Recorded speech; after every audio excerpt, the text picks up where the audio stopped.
Welcome to the Squad Games Podcast. Squad Games Podcast.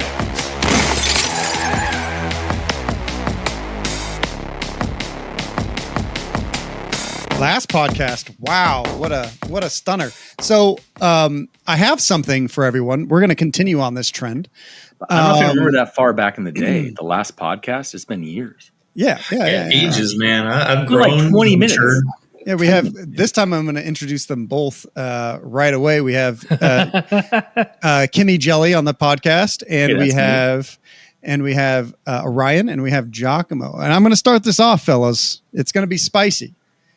Almost as spicy as last time. Sandwich?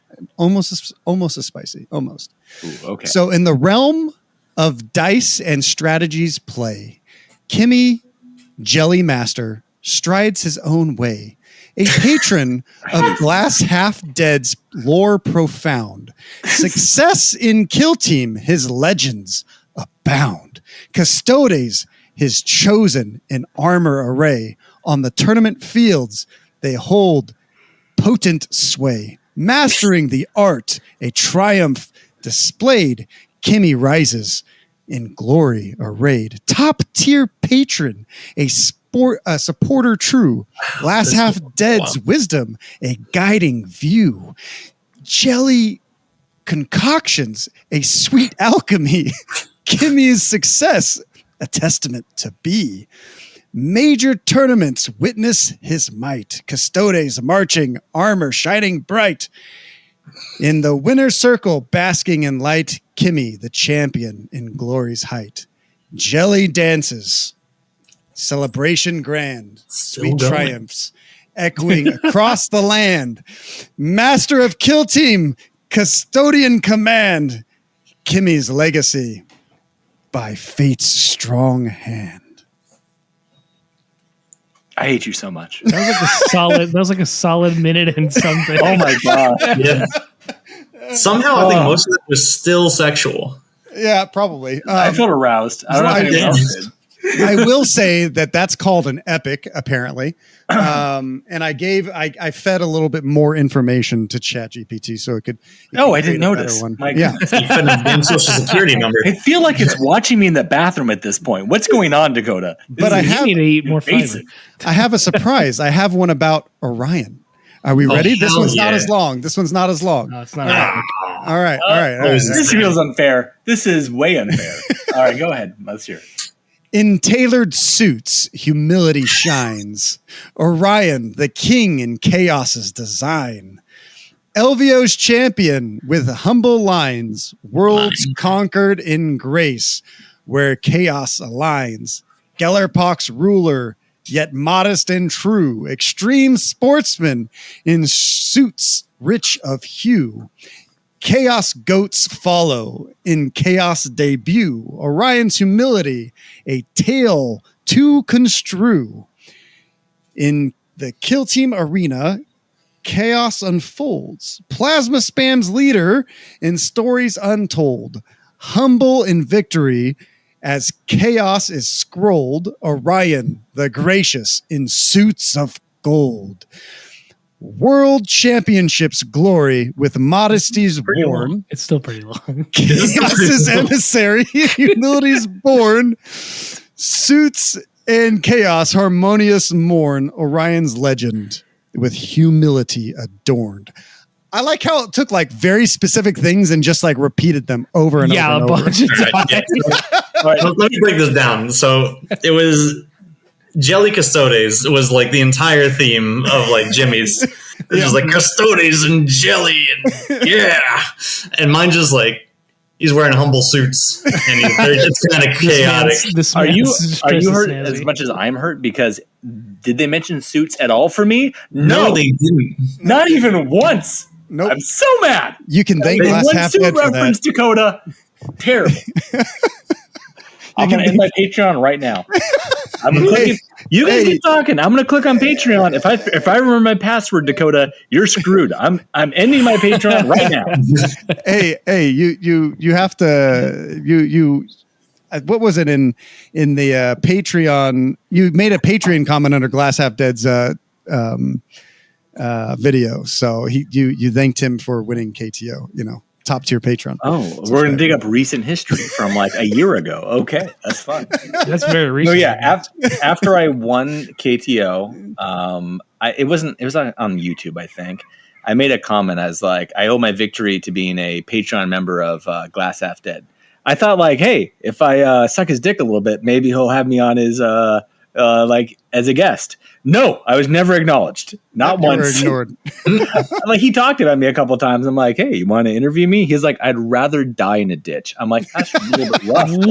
Whoa. Yeah. He gave you a thumbs up. This is not a verbatim conversation. I'm not like quoting him. Like I said that and he just kind of, I think he fell asleep. I don't know. I forget exactly what happened. I'm pretty sure he ignored you or he liked your comment. Yeah, he ignored me really Even hard. better. I was like, you want to have me on your show? Better. He's like, I'd rather my entire like career burn to the ground than have you on my show. I'm like, no, that's a little rough, Glass. Like, why so rude? And he's like, go die. I'm like, all right, well, that's fine. So, but at the time, initially after I won, I thought it was a fun, it's a joke. Be like, I owe it all to Glass Half Dead being his Patreon. I thought it was fun. Dakota did not think it was funny, so he did not enjoy it. He's like, Jimmy, you didn't accredit any of your wins to being a Patreon of mine. I'm like, okay, you're a little sensitive. Maybe chill out a bit. Well, and that's why you get an epic that doesn't mention suits. Yeah, without suit references. That's true. I put so much time into my suit choices. Not one reference. Yeah, Orion is all suit. His whole epic is all about suits. Yeah, it was like suits made of suits while riding chaotic suits. His sooty suits of suit. He has chaos goats, which are also well dressed. Yeah. His models also wearing suits. Like, oh. Yeah. It was every line insulted my entire existence. It was very sad. Yeah, apparently in ChatGPT, there's only haikus or epics. I mean, I'm sure there's more, but those are the only two poems I know. So hopefully you guys enjoyed ChatGPT's renditions of our two guests here. But today we are here to talk about Fellgor and how strong they are. And so if anyone doesn't know, Orion this year, 2024, placed third at LVO with 131 players, only dropping one match, his very last game against Vetgard. And Jimmy placed fourth with Fellgor. You both placed very, very well. And the two top Fellgor players at LVO, probably two of the better Fellgor players in the US currently. We're going to hopefully change that here with this podcast. We're going to reveal all the secrets. It's going to be fun. It's going to be fun. I'm only doing this under duress. I told Dakota, I don't want to reveal my secrets. I don't want people to get good. And he's like, you do this or I will reveal the dark secret about you. And he wins. What is your dark secret? Well, I'm sharing my Fellgor secret, so we don't have to get into the really dark stuff. Okay, got it. I don't want to get into the stuff that's going to put me in a government watch list. So just know he could be very derisive at any given moment. Yeah. I'm very blackmailable. Just so you know, if you see me and you're like, that guy looks like he can be blackmailed, you're right. It's true. This is proof. Add him on our Discord. Yeah. Do not do that. The would be at ujelly. I hate you all so much. Go ahead. So, yeah, we're going to talk about some Fellgor and how you guys, played so well. This team has been performing globally really, really well. So we'll go over the stats of this specific team currently as the date of this episode. They might be changed by the time I do our YouTube video on the overall stats, but they have total of 19 tournaments showed that they played at compared to how many tournaments were actually played this year or this. So everyone knows or the data we're pulling from is 16 player tournaments with 4 or more rounds. So we have a total of 37 or 36 tournaments, and they showed up at 19 tournaments. They have 37 unique players, 41 total players. So that means they had 4 players overlap over the course of this entire data slate. 201 total wins, only 117 total games, 117 losses, 10 ties, 74 losses, 57.21% win rate, which is second highest currently. They placed 11 times, and they have a placement rating of 57.89%. So if anyone sees a Fellgor player at your tournament, Fellgor have a 57% chance currently to place at your local tournaments if they show up there. So, and that's within the top 3 or the top 10%. So, Okay, so just to summarize all that nerd shit you just heard, they good. They are good. They are They very, good. very good right now. What made you guys want to play this team, the two of yous? You want to go first? Sure. Mine's short and sweet. I like melee.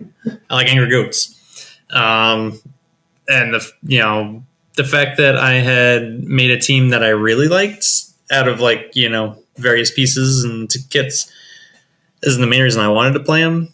Like, if they weren't so well done and I wanted to show them off at LVO, I probably wouldn't have taken them.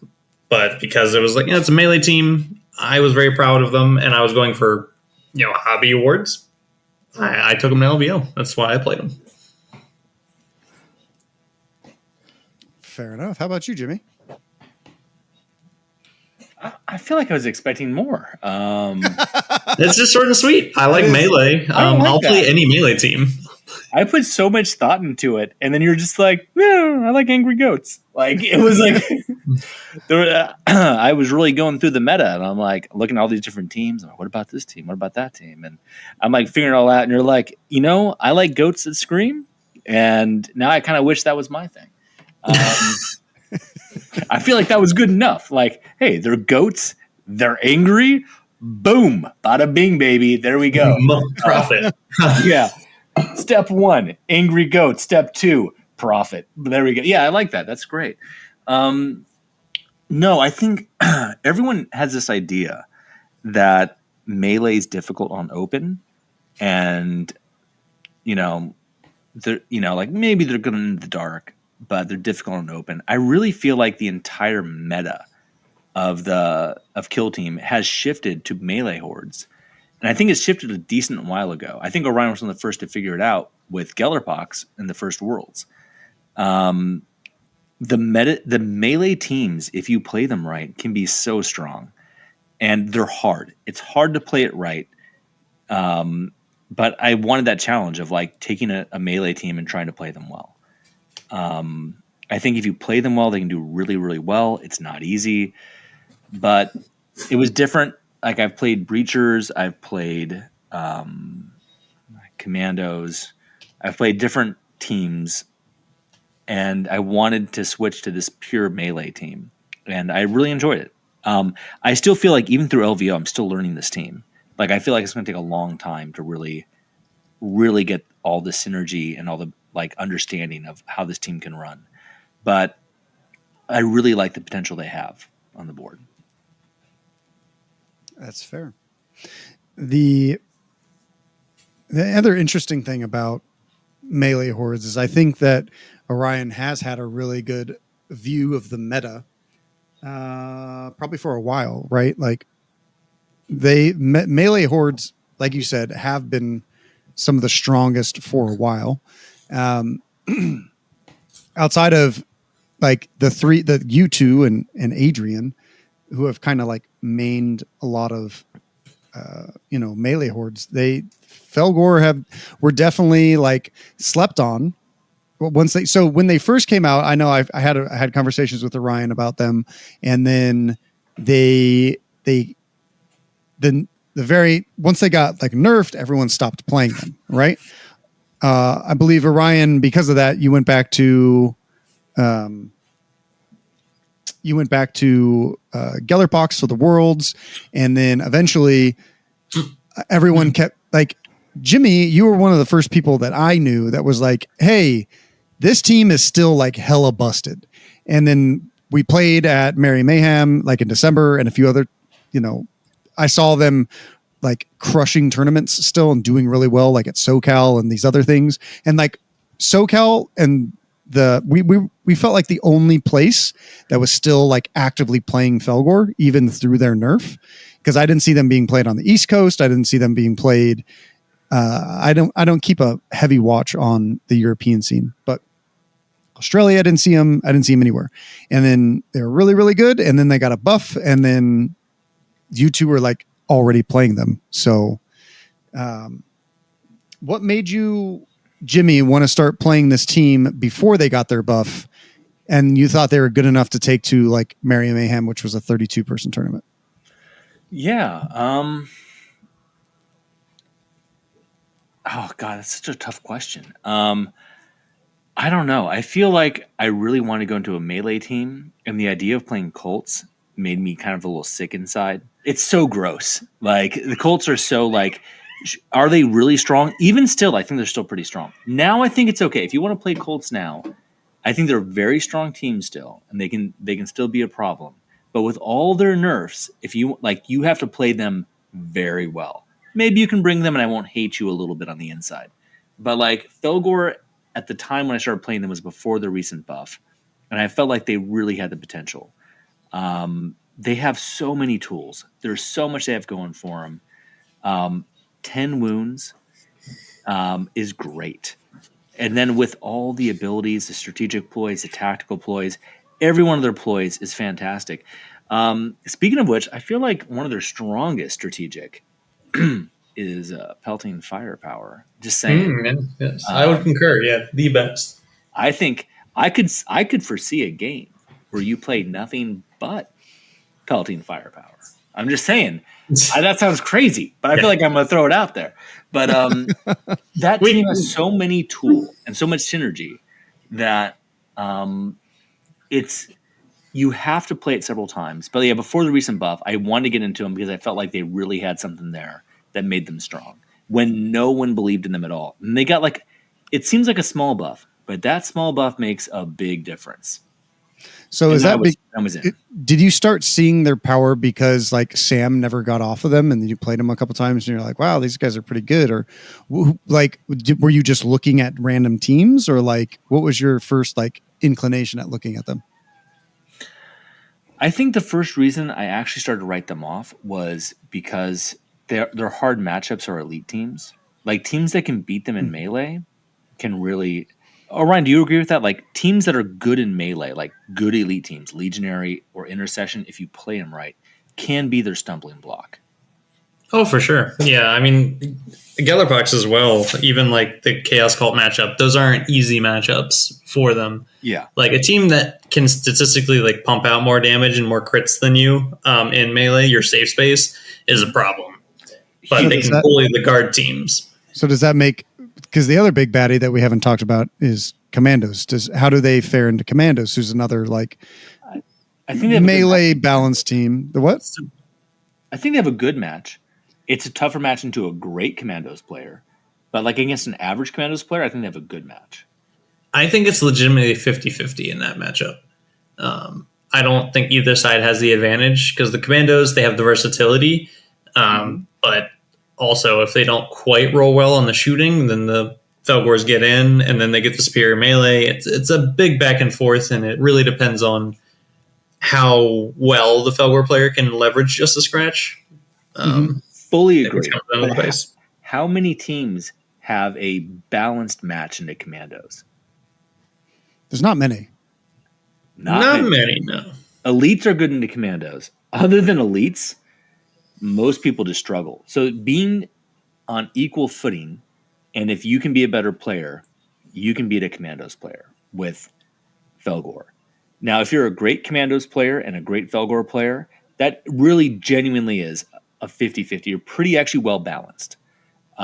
Whereas a lot of teams, Fellgor has the upper hand, and a lot of teams, Commando has the upper hand. So I actually like that. I like that, like, hey, this isn't like one of the strongest teams in the meta. Pretty close. That's not bad. And if you're not a great player, Fellgor has the advantage. Yeah, and a lot of people don't know how to play. Like, I know that you said that Intercession and Intercession and Legionary are good into Fellgor, but a lot of people don't know how to play that matchup still because Fellgor is a less taken team. And in my opinion, you're the one that first told me how you beat them as Intercession, and that is with a power sword. Whoa. Let's quiet. I don't want to. I don't know. Do we want to reveal that? We do. I don't know if you want to spill that tea. Well, I mean, I've been enjoying because one of the things before we go on, I realized, hey, there's easy ways to counter this team, and then you bring him, and you're like, oh my gosh, people don't know how to counter this team. And they're like, I think even if I face the bad matchups, if they don't understand, I still have a good shot. And now you are going to go and give away their secrets. Is that what you're telling me, Dakota? We're going to give away all of Fellgor's secrets in this episode. Do it. Are you okay with this? Oh, 100%. Oh, damn you. Oh. Okay, Kimmy Jelly. All right. So the first thing that you do is that you take more melee operatives than you typically would, and you give them tilting shields. And then you take your leader, you give them a power sword flamer, hand flamer, and you give them a tilting shield. And then with your singular gunner, which is your grenade launcher, you might give them auspex, or you don't give them anything and you just take all tilting shields. So, and essentially what that does is you then take your rapid and you turn it into deflect or whatever it's called. What is it called? Duelist. And then you're able to, stop quite a few of their tricks, trade more proficiently in melee. And when they get tied up in melee, you can flame a bunch of models, or before they get tied up, because they have to be, valid targets. But with 3 APL, you could always fall back and then flame throw them with 5 dice, right? So it's a relatively easy strategy, but you have to practice. You can't just go in and expect to beat Fellgor with any team, right? Because there's a couple teams out there that can beat them, but specifically for them. Do you guys have any? To simplify what you just said, I think the key thing is make Fellgor fight you on their activation. Mm-hmm. So if you move up pistol or do basic shooting damage while you're holding points or actioning points, and make them, if you're elites, if you're Intercession or Legionary, and you, if you're Intercession, do the duel or things like that. If you rush up and make them on their turn charge and fight you, you take away their 2 activations, because they're going to die on their activation because you will beat them in melee. Then you're fine. Agreed. Just get some damage to them before they charge you if you can. Grenades, shooting, flamer, things like that. If you try to charge them and kill them if you try to take the aggression and don't let them come to you, big problem. But that's my thoughts. What do you think, Orion? Yeah, typically that's where you want to be. You always want to shoot them, as always, but you don't want to take on a full health Fellgor, because odds are, no matter what the melee model is, there's a good chance one of you win that fight. But if you're charging, typically you want to win that fight. And then if you do win that fight, you're probably going to take at least 4 to 5 damage in return, and then they're frenzied, which means they at least smack you for at least another 4 to 5 damage at bare minimum. Which is just unnecessary. You charged your Marine in, or whoever, then you possibly just died for no reason. You traded. And you can't trade versus Fellgor because that's their whole mechanic. They, ensure that they can trade for one in the best case scenario. So yeah, you definitely want to take them out on their activation, because then Frenzy just doesn't work. And if your team's mechanic doesn't work, that's how you know you're beating your opponent. Well, I think it's twofold. Number one, you take them out in their activation, which takes out their frenzy second activation, but also it makes you very action efficient. If you roll up, stand on points, action points, or shoot, and you make them try to take you out on their activation, it makes you incredibly action efficient. Yeah, I would agree. So, all right, that's all the secret spilled, and we're done now. That's a good. Yep, that's all the secrets. We don't need to do any more. We're going to keep doing more, aren't we? We are. So, is there any other teams outside of Cultists, outside of Legionary, outside of Intercession,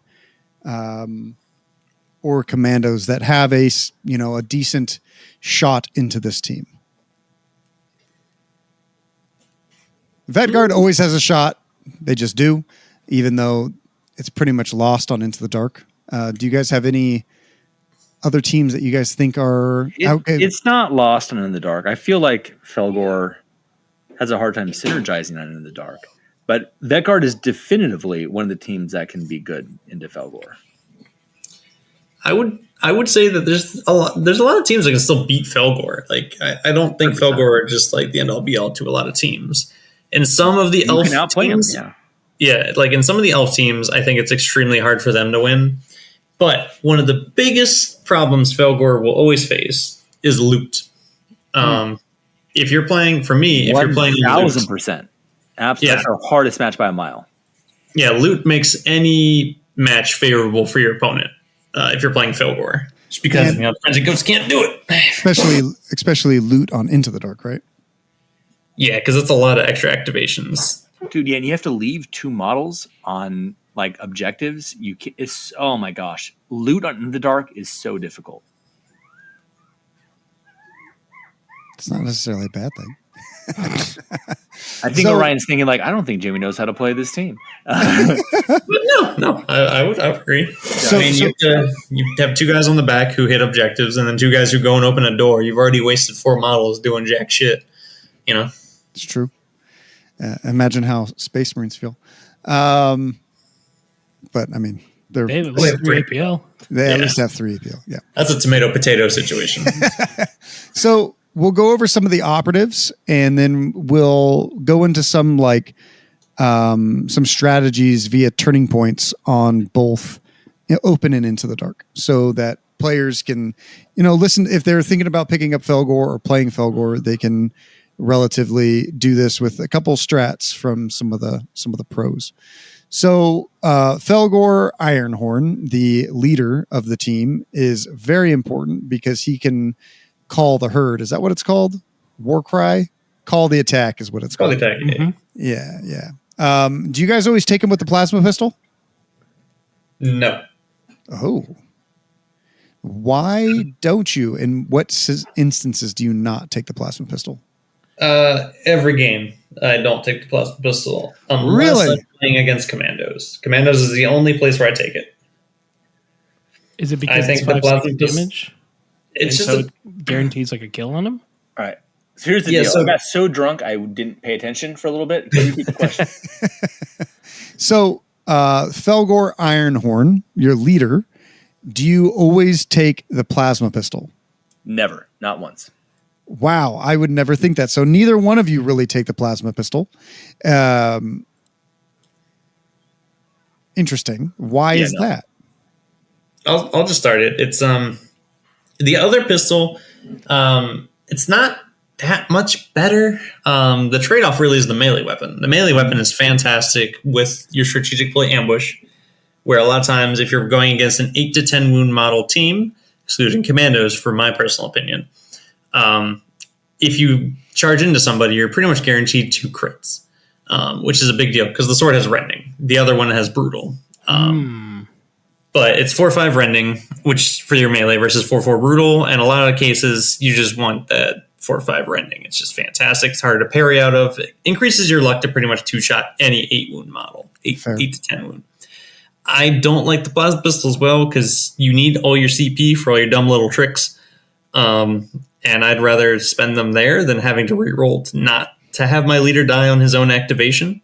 Because like you said, if you die on your own activation, that's a bad time. The plasma pistol increases that chance. Obviously, you don't have to supercharge, but who doesn't supercharge? We're playing Angry Goats. We're going to supercharge. The only time I do take it is versus commandos because it's the number one thing to help leverage just a scratch, where you might get enough dice through that it doesn't matter if they have the CP for it. You just killed them anyway. Right. Fair. Okay. There's also a potential case in a Talons matchup, which is not like a common team you face, but Custodes is one of the hardest things for Fellgor to face. Fellgor just bounce off Custodes.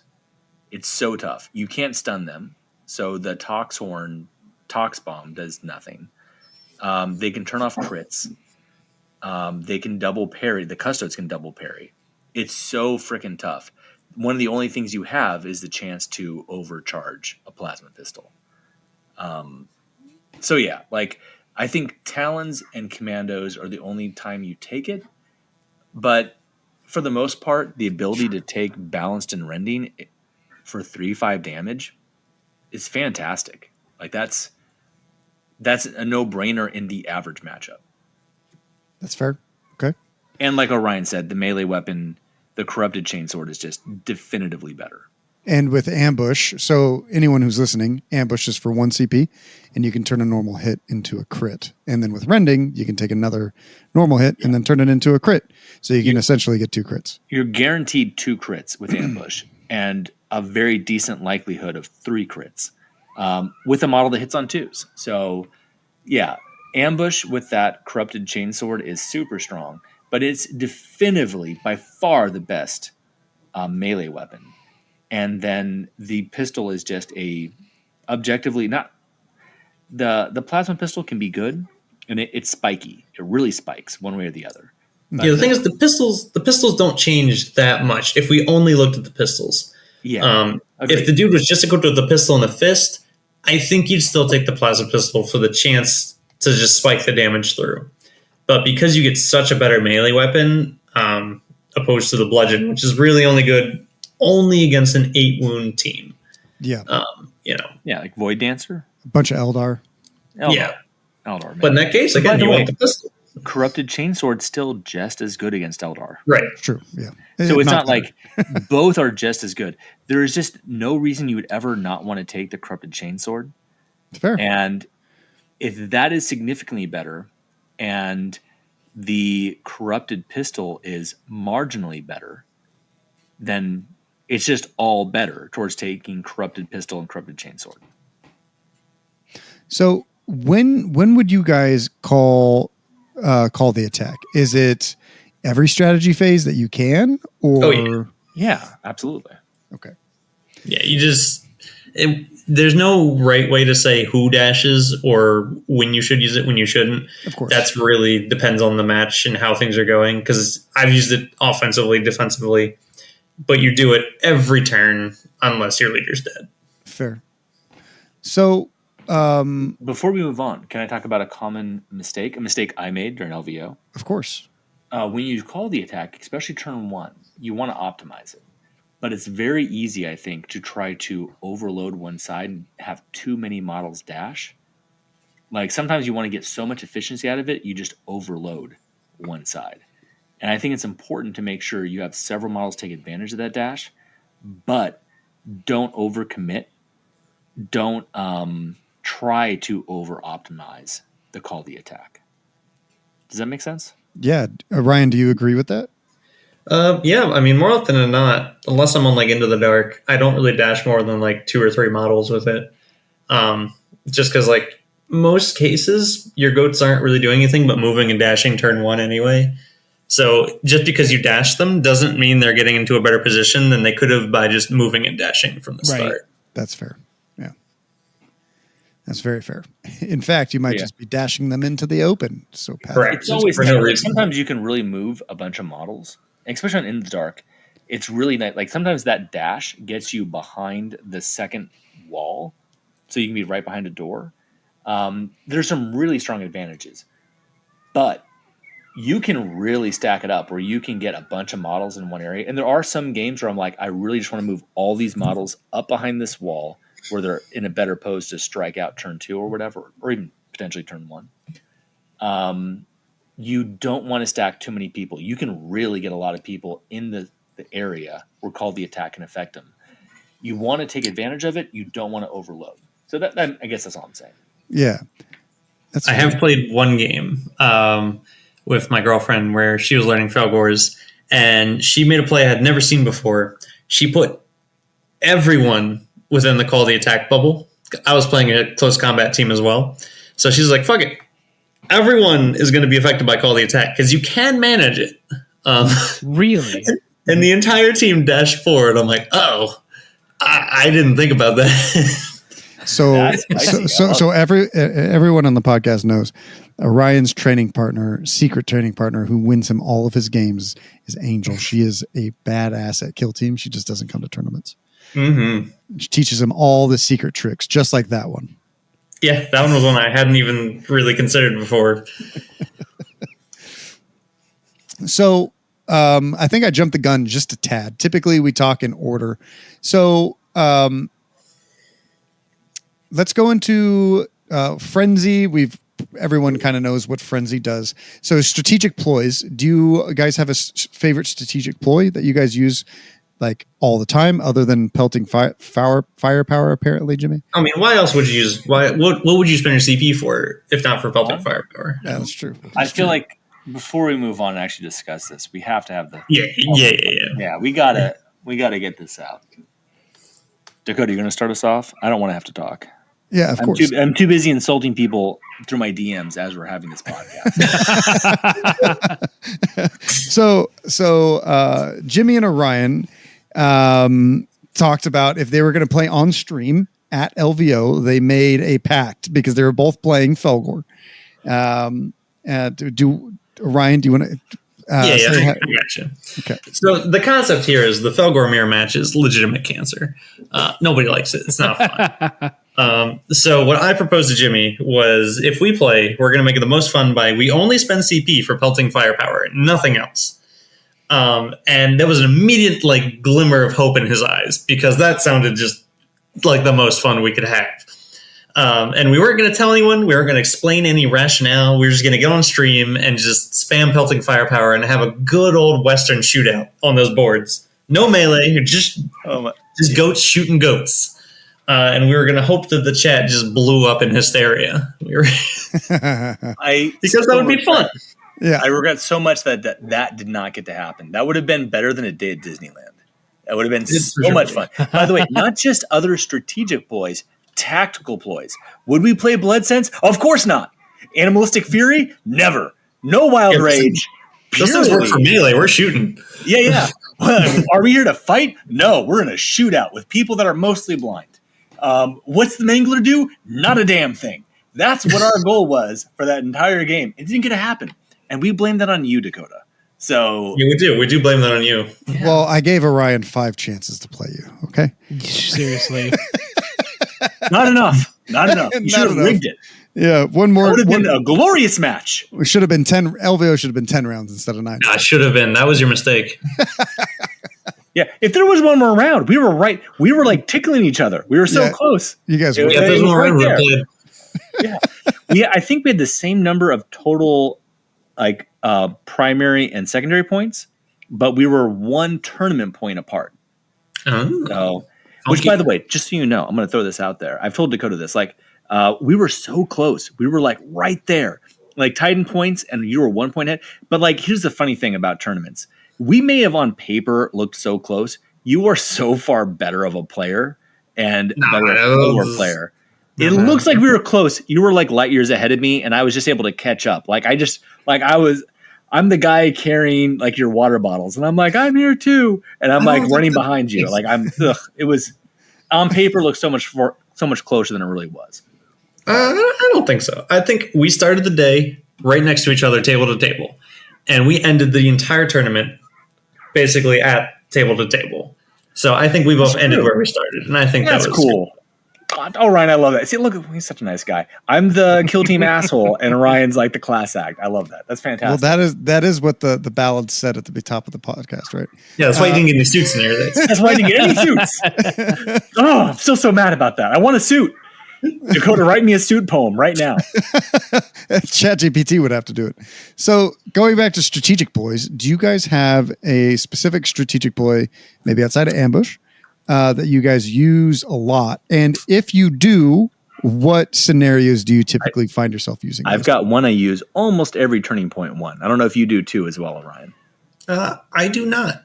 Typically, I never spend for any of them more than once. Oh, well, turning point one against any team that like can shoot decently, I almost always pick Reckless Determination. Okay. What is Reckless Determination? I'm sorry. I thought you were a TO that like knew the game really well. So are you speaking of who's talking to me? I don't know what's going on here. I thought Dakota was an expert. What's going on? So until the end of the turning point, each time a shooting attack is made against a friendly Fellgor operative that is not ready in the roll defense dice step of that shooting attack, before you roll the defense dice, you can retain one successful without rolling it. Yep. Retain one save outside of cover. So if you have cover, you're retaining 2 saves and you have 10 wounds. Yep, as long as you've already activated. Yes. Yeah. So when you move out, like generally you can deploy fairly safely. So when you move out, even if you go to light cover, and by the way, this is going to segue and transition very nicely into the fact that I generally don't just take a bunch of war paint. So I like to take the 5-up invuln against Vet Guard and Castrican on a few key models that I know are going to go out, especially if I know they're going to be behind light cover. Like the Mangler. Like the Manglers. Fucking Mangler. All right. So, Orion, you said that you try to only use each one of these once. And you're saying you use Pelting Firepower? I do use Pelting Firepower, yeah. Not every match, but there are a few matches that I most certainly will. Like which ones? I like using it against Cult, and I like using it against Skellerpox, where there's a big target where it's worth pumping a couple shots into because it won't kill them. But whether it deals damage or not is irrelevant because the next shot will deal damage. Is it also good into the Fellgor mirror match? No, not really. How cancer match, Ryan? It's the best option in the mirror match. It's the only option in the mirror match. The only, I say. No, but in all seriousness, like it's always ambush turn 2 unless you really are playing against a weak team. Reckless Determination is good. I do play it turn 1 against Vet Guard, but that's the only one I play it turn 1 against, unless somebody set me up a map that has like 2 pieces of terrain. So against some 7-wound teams, I don't find the need to play ambush because I don't need the crits oftentimes. I feel like when you need the crits, it can be great, but I actually don't always take ambush. So yeah, tip for those Vet Guard players out there: if you into the breach against Fellgor, you will do it. It's a great choice. Please do that. Yes, please do it. Yes. You always will come closer. We want to see you. charged. We want to give you a hug. This is the one team, unless if you are actively trying to steal points, turning point 1, and you only want to into the breach with like 2 operatives to then move and steal like 2 back objectives. This is like the one team that you don't take into the breach against. Like, I can't tell you how many times Jimmy has fought. I think Travis Chang and Austin both made this exact error into Jimmy playing Pathfinders. They forward deployed the drone. They thought the drone was safe, and guess what? It wasn't. Jimmy was able to charge him. In fact, Jimmy made the charge of the year in one of those games. He was able to charge the drone, kill it, reposition into 4 other operatives, Pathfinder operatives, and then next turn eat them for lunch. What the hell? Yeah. Yeah. Charge of the fucking year, literally. I did a recon dash. Turning point 1. Oh, no. I didn't do a recon dash. I did a call the attack, and I changed infiltrate to switch the thing. I paid Wild Rage for the extra inch on the charge with the Flux Spray, which had Relentless. I was able to get enough to kill the recon drone in melee, which is rough because you have to get like pretty much 4 successes. With hitting on 3s Relentless, it's definitely possible. After I got the kill, Ruthless Rampage, and there was 4 models grouped up, was able to peg all of them, and it was done. Like, it was 5 models basically taken out of the game with 1 activation. It was like my first activation of the turn. So, of turning point. Very fun. So, and because it was Pathfinders, no one wept. I mean, he's not lying. So I think that's important to realize for anyone who out there who can forward deploy. You don't typically want to forward deploy into Fellgor. I mean, maybe when commandos could do 3, I'm not sure. But they can't anymore. So, don't. Okay, interesting. That's wild. Yeah. So you mentioned Wild Rage as a tactical ploy you like to use a lot, adding the extra inch to the movement characteristic of a guy that activates. I just want to point something out here. This has nothing to do with really a question, but have you noticed that Ruthless Rampage, Animalistic Fury, and Wild Rage could all have their names changed and probably still mean the same thing per tag play? I never call them by their names because it's just too confusing for my opponent. Exactly, because I was just reading them and was getting confused.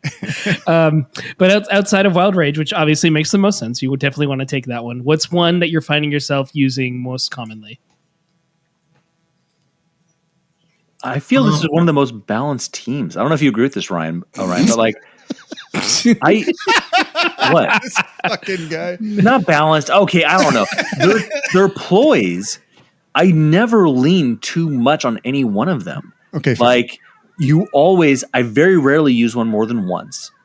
And I use all of them on a regular basis. They all get you. Blood Sense, super strong.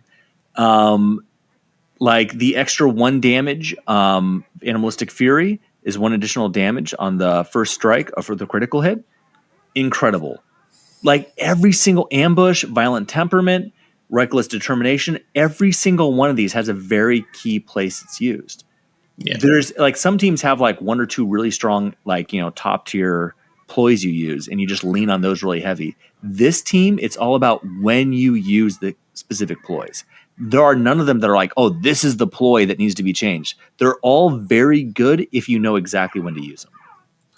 Yeah. For the most part, like I said, they don't do an ungodly amount. Like +1 inch to the move for 1 ZP.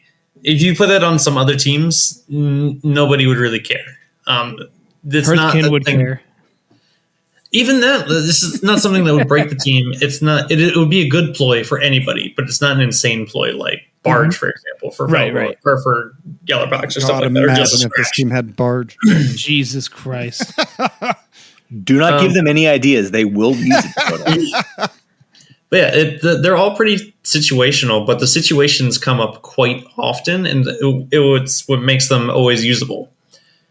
So they're all pretty good. Fair, that's fair. Yeah, this feels like, at least looking at the tactical ploys, it feels like you'd probably start with Wild Rage to then jump into Ruthless Rampage after you've done Animalistic Fury to kill a guy, and then try to use Blood Sense right after. If you wanted to try to do like a 4 CP combo or something. Oh, yeah, you can spend all your CP in 1 turn with easily. This Yeah, you got to be real careful about it. There's plenty of activations you can use 3 CP in a single activation. Yeah. Like you can dump, and make 1 really strong ploy. Like you can use Blood Sense, Wild Rage, and Ruthless. You can do all 4 in one go. Boom, all done. 3 is nothing. But here's someone reached out to me recently. They're asking for advice on how to run the team. Here's the really tough part. There's no formula. It's not like, oh, this is what you want to do. Turn 1, you do this. Turn 2, you do that. There's a couple tips or things we can get into, but really you need to play the team several times to find out the optimum times to pop these different things. When you can find the optimum time to pop Blood Sense, Ruthless Rampage, Wild Rage, all that kind of stuff, it really helps you utilize the team correctly. Takes you from level 5 to level 10. That feels right, because you probably could use any of these tactical ploys and it would still be good. But knowing when to use it, like you just mentioned, is probably the way to go. Yeah, if you want to be a great commando player, learn when to pop just a scratch. It's always beneficial, but there's key times when it's crucial. And if you know exactly when to save it and when to use it, you're a much better commando player. It's good to recognize optimal plays. Speaking of optimal plays, you have Tac Ops, and I'm fairly certain Relentless Aggression is the most taken one. Is that correct? Does that sound right? Not against top players. Really? Really? What do you take in that scenario? I found good players know how to deny Relentless Aggression. I know how to deny Relentless Aggression against other players. Against mid to lower players, like mid tables, lower tables, it's great. It works plenty good enough. Great players know how to stop it. They know it's a prone thing. They know how to stop it. I don't know what the fuck he's talking about. I scored every game at LVO. I watched Orion consistently take Relentless Aggression, so I'm only basing it off of that. Oh, I have never not maxed that tag out. Really? I don't know. I've been able to stop. Well, I don't know. Not you, but like I've been able to stop other Fellgor players from scoring that twice. Oh, sure. You can stop it. It's not impossible.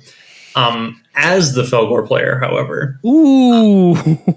So No, I'm not saying like he's not a Fellgor player. I'm just saying like on the reverse side, like if I'm against a Fellgor, yes, I can deny it. Okay. So Okay. As a Fellgor, I take it a lot. If I went against Orion and he knows how that scored and how to stop it, I feel like he would be able to. Or I give him chances where it becomes possible.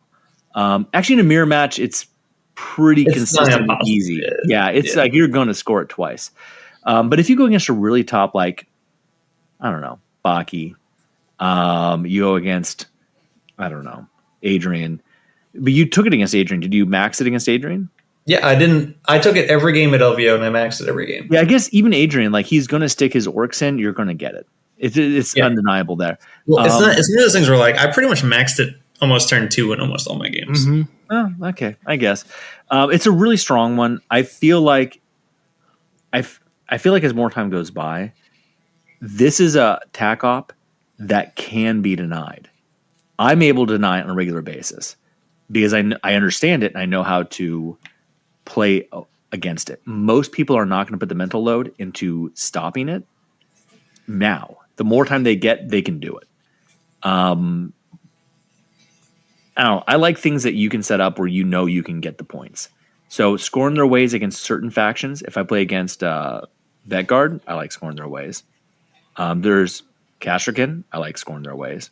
There's certain times I like scoring their ways. There's certain teams. If I want to challenge and it's fun, I like Fellgor Champion. That's a fun one. But Relentless Aggression is incredibly solid most of the time. In really, really top tables, it can be stopped. And the more time goes by, I think the more it can be stopped because it's definitively blockable. It's fair. Yeah, So- because Fellgor Champion just seems all right. It's the worst of the three. Yeah, Fellgor Champion is strictly for fun, in my opinion. Yeah, use that with Scoring their ways is if you want to thumbs down your opponent.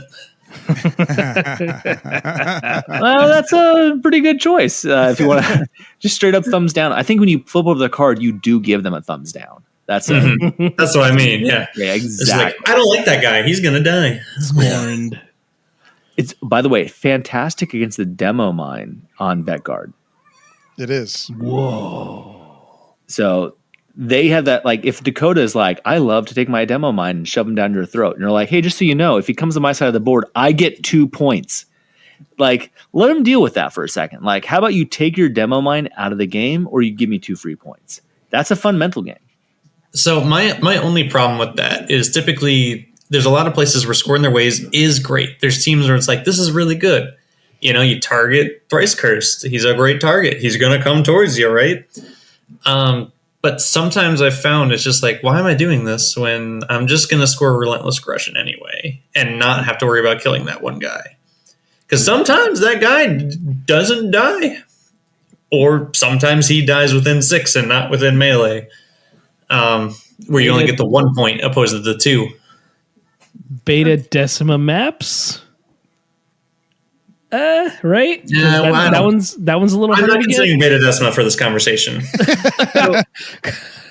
So I'm totally willing to admit I very well might just be overthinking this, and I think you should probably just listen to Orion on this one.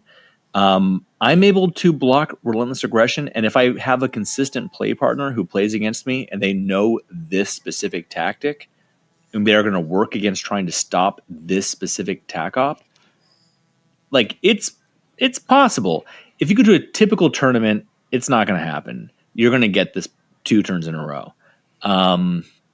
So maybe just don't overthink it.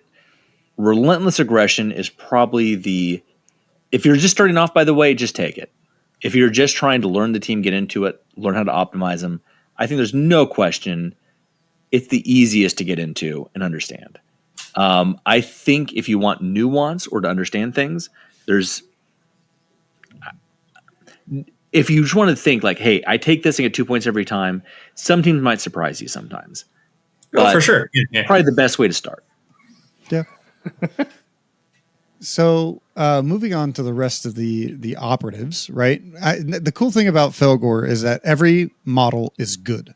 And I think that's one of my issues with the team is that they don't have a warrior. Like every single dude is fucking good.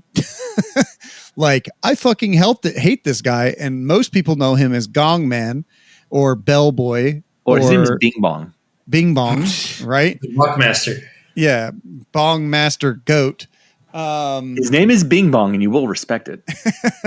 So the Fellgor Death Knell, he has the War Gong, which any operatives within 3 inches basically take any crits and they inflict normal damage. So it's pretty much impossible. If you kill a model and he's frenzied and the War Gong is nearby, it's impossible to shoot them and kill them with a crit if you're lucky enough to roll a crit and you're not Casterkin model. And he also has the Icon Bear, which you treat this operative at APL as being 1 higher, right? So, and he also has a 3-up invul, right? For 1 AP. So, which is, really, really good, except when Jimmy played me and he rolled all 2s, we don't need to bring that up, Dakota. It's hurtful. Yeah. The demo man said, get fucked. And he did. I played Reckless Determination. He said, sorry, buddy. I gave myself a 3-up invuln, and I was like, I get 1 save automatically, and then I have 2 3-ups. I should be 2 2s. 2 2s. Yeah. Dose. That's what happened. It is. I hate my life. Dakota. So, how do you guys typically use this model in the majority of your games? And does it change from Into the Dark to Open? You can go first. But what if I don't want to? I like to use the Death Knell to keep someone safe. So if I need to throw someone in light cover, you have 2 options. You can use the Shaman to give him super conceal, or you can intentionally make him a target, which sometimes is fun to bait things out. Give a model a 5-up invul with the equipment. Move the Death Knell to be within 3 inches of where he's going to go, and then move him up move the other model that has a 5-up invul onto a point behind light cover to action like loot or secure or just sit on a point. And heaven forbid you heaven forbid you did Reckless Determination. Right. Oh no! Generally, I always do. Okay. So like you're going to get a retain save. You're behind cover, so unless they have no cover rule, you're going to get 2 cover saves. Even if they have a overcharged plasma, you're going to get 2 saves, and no crits. And then it's fantastic. Then you have 2 5-up invuls, right? And then you have 1 more 5-up invul. So you get 2 cover saves automatically, and a chance for a 3rd. 1 more on a 5-up. I like to try to bait out shots like that. So try to get a model to jump up on advantage and take a shot on that guy with light cover. But like the Death Knell is such a crucial, like the 2 most deviating slightly. I feel like the 2 most important models you have to balance with your synergy are the Death Knell and the Herd Goad. Those 2 models are so integral with synergizing with your team. Turning off crits or getting the invuln saves, and then the comms with taking away melee attacks, so crucial in getting those two models working with your team. But yeah, that's sort of one strategy. I like to put the Death Knell out, have them within 3 inches of a model that's going to be vulnerable, and try to bait out some shots. How about you, Orion? For me, if I'm playing against any 2 APL team, my Death Knell usually goes pretty aggressive turn 1, where he'll either get whipped and steal an objective in the center from my opponent last minute, or he can just normally run up and take it without them realizing in general. If it's like capture or something, you just move dash. If you need the extra inch, you send him out. So I'm usually pretty aggressive with my Death Knell turn 1. I don't often use him for raising the shield, and his within 3 inch ability is usually so I can move up to the objective that he stole and then fight on that one with being relatively safe. because you at least have to spend like 2 turns getting rid of the death knell. If he's my last activation, you might have 1 or 2 shooters that could shoot him, but it's not likely that you'll frenzy him. So he'll live to next turn. Next turn rolls by. If he activates and does something, that means he's there for the next turn. So you just kind of have that 3-inch no crit damage aura on an objective with an icon bearer for about 3 turns. So I usually like to shoot him out and then hold a point in the middle with him. I love that you guys have 2 extremely different uses for the same model. That's already providing great. It's going to be great for the rest of this podcast because I assume things are going to continue to deviate.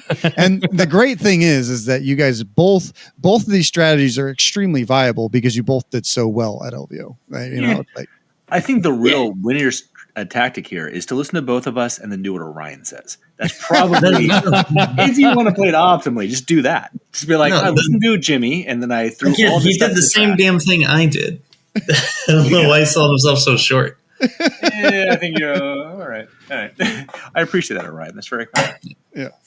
So next up is the Gnarl Scar. I think that this is the one guy who I would levy a nerf at if I was GW. Coming up in the next data slate. Everyone talk very loudly so that GW cannot hear Dakota right now. Don't let this get out. Gnarl Scar he's mid. Like no one even likes He's mid. Yeah. He's mid. Oh, right. We don't need to nerf this guy. We need to buff him. Like Bionic Fist, that's weak as shit. We need to, It's technology. This team doesn't use tech. Yeah. So this is the GOAT with the power arm. So whenever I play against these guys, they've hurt me in so many ways that I just know what these models are. Just be like, oh, that's the power arm guy. He's going to throw a crack at me. You know, it's like, all right, I get it now. So this guy has a bionic arm, 4 or 5 damage, brutal.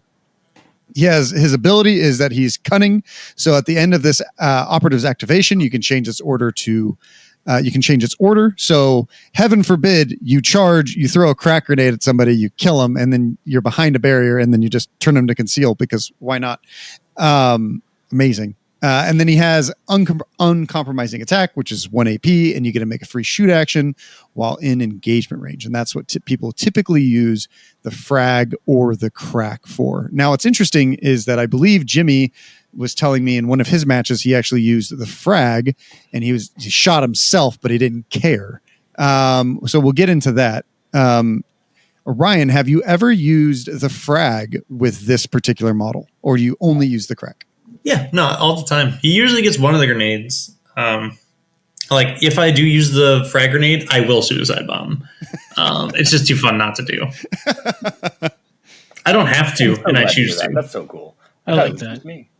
I thought, like, does anyone else drop the grenade on their own head? Like, or is that just like a Jimmy special? Like, you know, I like to eat the grenade and then run into battle. Like, no, it's fun. No one's eating. Yeah, I treat him like a bomb squig.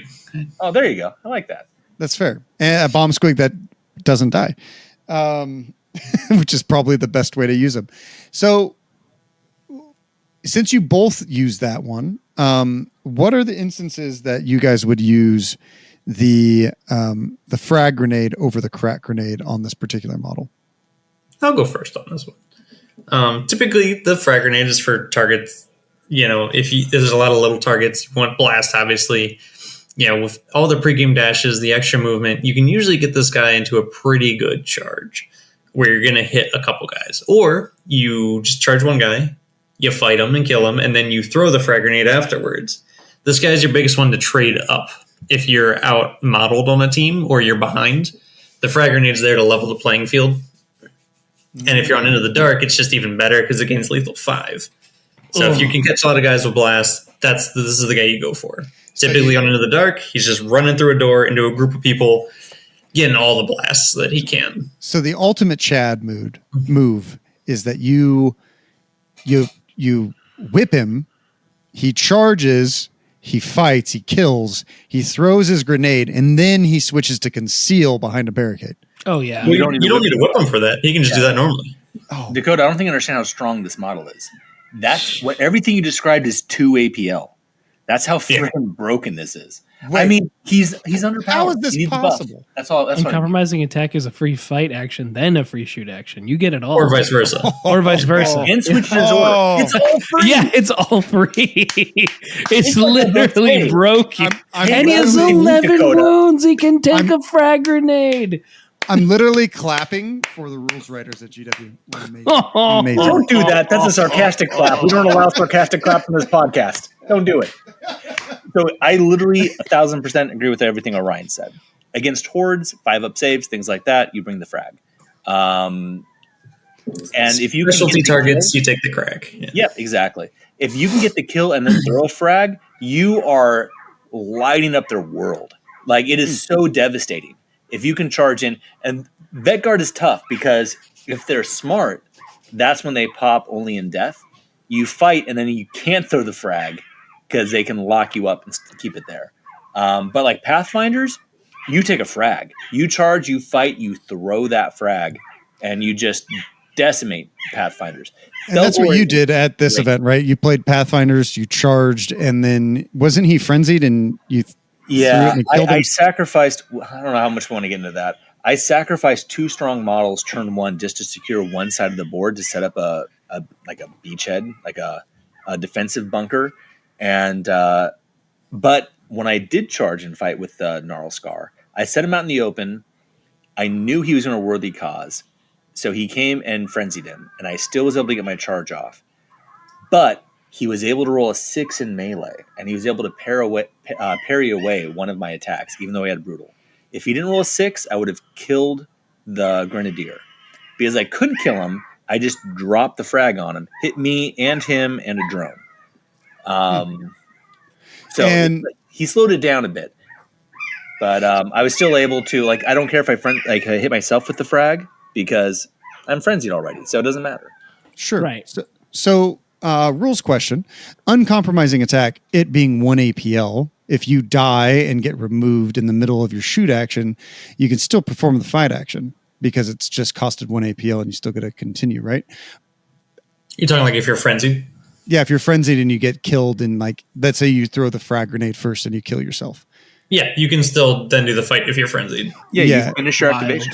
Yeah, because it's just the 1 APL and you don't end your... That's what's one thing that they ruled incorrectly at Worlds was they did the same thing with Inquisition. I believe they ruled the fact that if you shot with your plasma pistol and you killed yourself with the plasma pistol pistolier, then you couldn't make your second shooting attack. But objectively, that's wrong as of step 7 in the what I'm trying to say is that everyone gets rules wrong, even Games Workshop. So, I will add this model, pivoting a little bit, is one of the one places where I do take corrupted rounds. I will slap the rending on his pistol because he shoots probably the most at anyone on the team. That makes sense. Because of uncompromising attack. Damn, Yeah. wild, Amazing. Orion, get out of my head. So, I don't know how big brain that is. It's just, I mean, I doubt, there's Fellgor players out there that didn't do that, and now they will. Most Fellgor players, the vast majority, take nothing other than grenades and warpaint. Yeah, true. Yeah, So- I mean, it's a good choice. Hey, by the way, if you're starting out and you're like, how do I play this team? Grenades and warpaint. You put a grenade on Gnarl Scar and everyone else, as much as you can, gets warpaint. That's fine. That's totally fine. There is a lot of fun and flexibility with the equipment that if you want a spicy life. By the way, do I like to play unoptimally and take different tac ops? Sure. I'm not very smart, so I like to do weird things. Do I like to take not optimal equipment? Also fun. It's great. Join me on my journey to suboptimal play. That way the Gnarls card doesn't get nerfed. Well, do what you can to help me keep the Gnarl Scar safe. Protect the Gnarl Scar. Let's start a GoFundMe. I don't know, but yeah. But no, Warpaint is fantastic. But the rending for shooting, the rending for the melee, all of this equipment has some great. Like I mentioned before, the 5-up info. All this stuff has great play if you use it appropriately. So the more you play this team, the more you can find fun ways to mess with it, to tweak it, and get like extra fun stuff out of it. But you don't need to. None of it's needed. But yeah, the rending on the auto pistol for the Gnarl Scar, fantastic.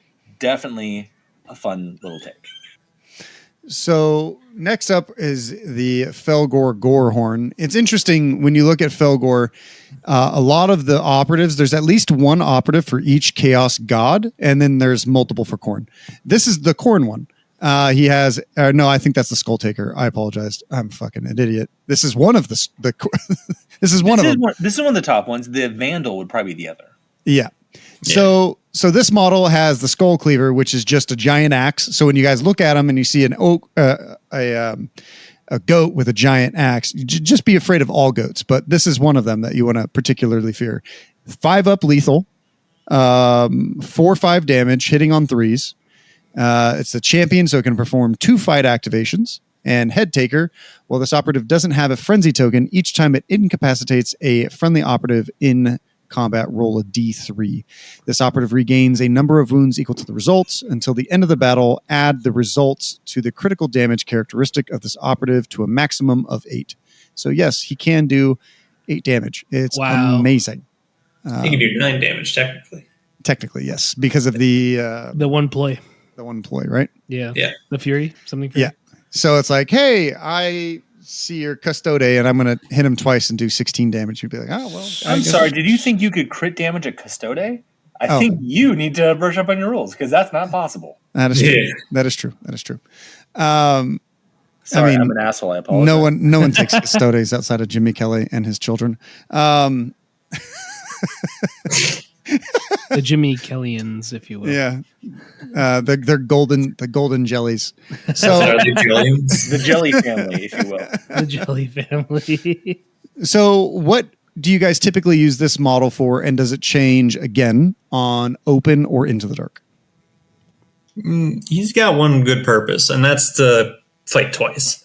That's the main real thing you want. Who he fights twice, who knows? That could change throughout the entire game. But usually, you don't want him staying in the backlines. You want him getting up into turn 2, smacking somebody around, and hopefully blood sensing if you can leverage it. If you can get him into combat turn 1 because somebody pushed too far, that's the great place to be. Because then typically, if you fight them and maybe they don't die, you can then fight them turn 2. You can do a not blood sense, the one that lets you do the 3-inch or 3-inch charge. I think that is blood sense. No. It's the double activation. It's Ruthless Rampage. Is the the angry one. Yeah. Well, really, that helps. They all could do the same thing. They all do the same thing. And the then one you that just lets fight them somebody charge. Okay. Yeah. Usually you want to double kill. That way this guy can get some bunch of health back. His axe usually goes to 8 by the end of it. And then he can get frenzied, and guess what? He'll charge into somebody else the next turn and then do it all over again. And then die. But hey, at that point in time, you're killing a Striking Scorpion in one hit or a Void Dancer in one hit. So, hey, he did his job, right? Seriously. Yeah, usually this guy's the one you sacrifice. He doesn't have too many outlandish plays besides go kill at least 3 guys. Which is fair. Yeah. Jimmy, do you do anything specific with this model? No, same thing. If I feel like someone's gonna, I set him in range of the comms, right? The herd goat. So I have a choice where I can comms him turn 1 if I feel someone's gonna misplay, and you can get that turn 1 strike if you add Wild Rage to get the charge. And I always have him set up so you can do the Ruthless Rampage, whether or not he has 3 APL or not. Because if you get the kill and just charge him into someone else, fantastic. He's good for next turn. I think most commonly, if people are playing well, I try to move him forward, but keep him far enough back where he can't be, if you lose the initiative, he won't be struck. So you can comms him turn 2 and use him as a counterpunch. So anyone that moves into the range, he can charge, he can fight, he can Ruthless Rampage potentially. He's a fantastic counterpunch threat. But you can use them all different ways. It depends on the board. It depends against the player. It depends how. Here's the thing. Any player you play against, if they start playing too aggressively, it opens up so many avenues for you. If they bring too many models up, there's so many ways to punish them. But if, let's say, they're playing cautiously, there are still some great threats you can bring to the table where you're like, hey, move into my area and I will punish you very severely. And this is one of the best models to be a threat to lock down an area. Got it. So next up, we're going to talk about the Fellgor Herd Goad, who's just the Fellgor comms. He has a whip. It does a lot of... I hate the whip. It does a lot of damage. And it's not damage you expect either. It's range 3, lethal 4, stun. Fucking heaven forbid. Hitting on 2s, 2-3 damage. And the whip... basically whip control with if there's an enemy operative within 3 inches of this operative, subtract 1 to the attack characteristics of that person's melee, and 1 additional action point must be subtracted for their fallback. And then they have Incite Fury, which is within 3 inches. You can whip somebody and give them +1 APL. Now it sounds like Orion, you love to give, or at least you like to give the death knell your +1 APL for the first turning point. Is there any other operatives that you guys, either one of you, like to give the +1 APL, or is it still situational? There's usually 2 that I give it to. If I will give it to the death knell if I need it. Sometimes you don't, though. Like on capture, you're perfectly fine just to move dash the death knell up. In which case, I will whip the Vandal after he's already gone, because the Vandal is usually my target. Because I know he'll always get some good consistent damage through, and I think he's the best way to maximize the extra APL in a lot of cases. But I will whip like the Gorehorn or something like that. But those are typically my 3 choices for extra whipping, unless I'm doing something real cheeky with the Toxhorn. Yeah, I feel like there's this really exposes how many fun ways there are to play this team. In one of my games against a Pathfinder player, I used the whip, the APL, on the Flex Spray. And that allowed me to do a dash and then do the 8-inch move where you can move through people and do the mortal wounds. So in that discussion earlier where I was talking about I wasn't able to kill the Grenadier because he rolled a 6 and parried out, so I just dropped the frag on his head, which did kill him. And it did some wounds to a shield drone, or a gun drone, which was then going to be able to move up onto a vantage and light up my objective. I whipped the Flex Spray, dashed, and then did an 8-inch move.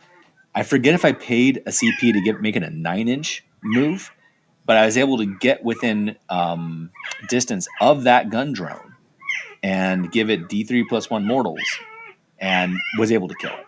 And that was able to secure me locking down that objective. There are so many different ways. You can give it to the Vandal. You can give it to the Gnarl Scar to do a move, dash, and then a frag. And then switch back to Conceal.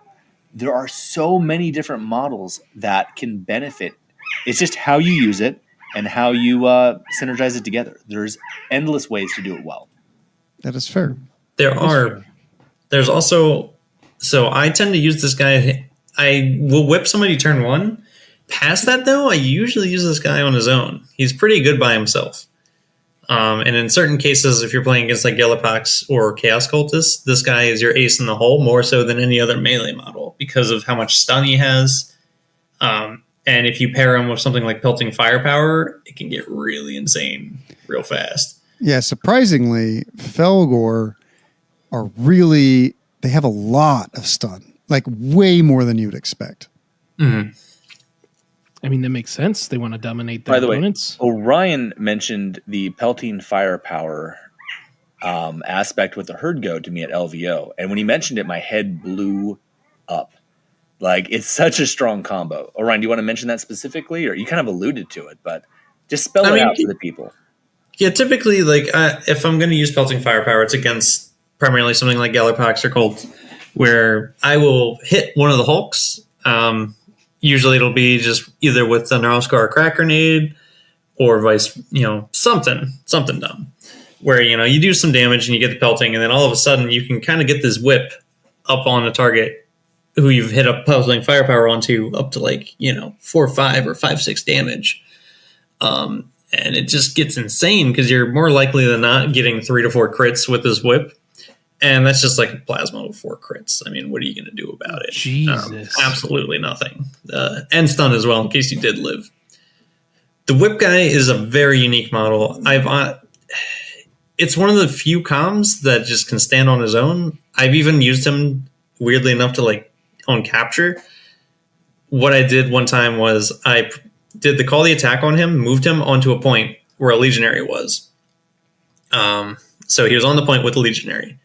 I whipped himself for 1 APL. It doesn't do anything. It doesn't give him an APL, but it gives him 1 more for control.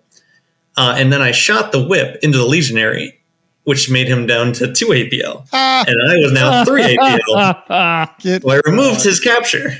What the hell? Which meant that Marine had to stay there for the rest of that turn, or else he didn't get his point back. What the hell? It's just a really weird model. That's It's so cool. very good, though. I love it. That's really unique. It's a way to play aggressively with the comms. Speaking of aggression, we have the Mangler next up here. And Tactical Hunter already sold it for me, but then he has other abilities. Let's just go over Tactical Hunter real quick. Each time this operative fights in combat with this weapon against an operative that is not ready, if you are the attacker, the first time this operative strikes with a critical hit, it can immediately strike with another successful hit. That's awesome. So you have somebody who already took a shot or decided to do, early actions to get closer, to get an objective, and you just come running in with this guy. What do you guys think about this dude? Oh, I hate him. He's the worst model. Garbage. Don't even worry. If you play against Fellgor, don't even worry about this model. He's stupid.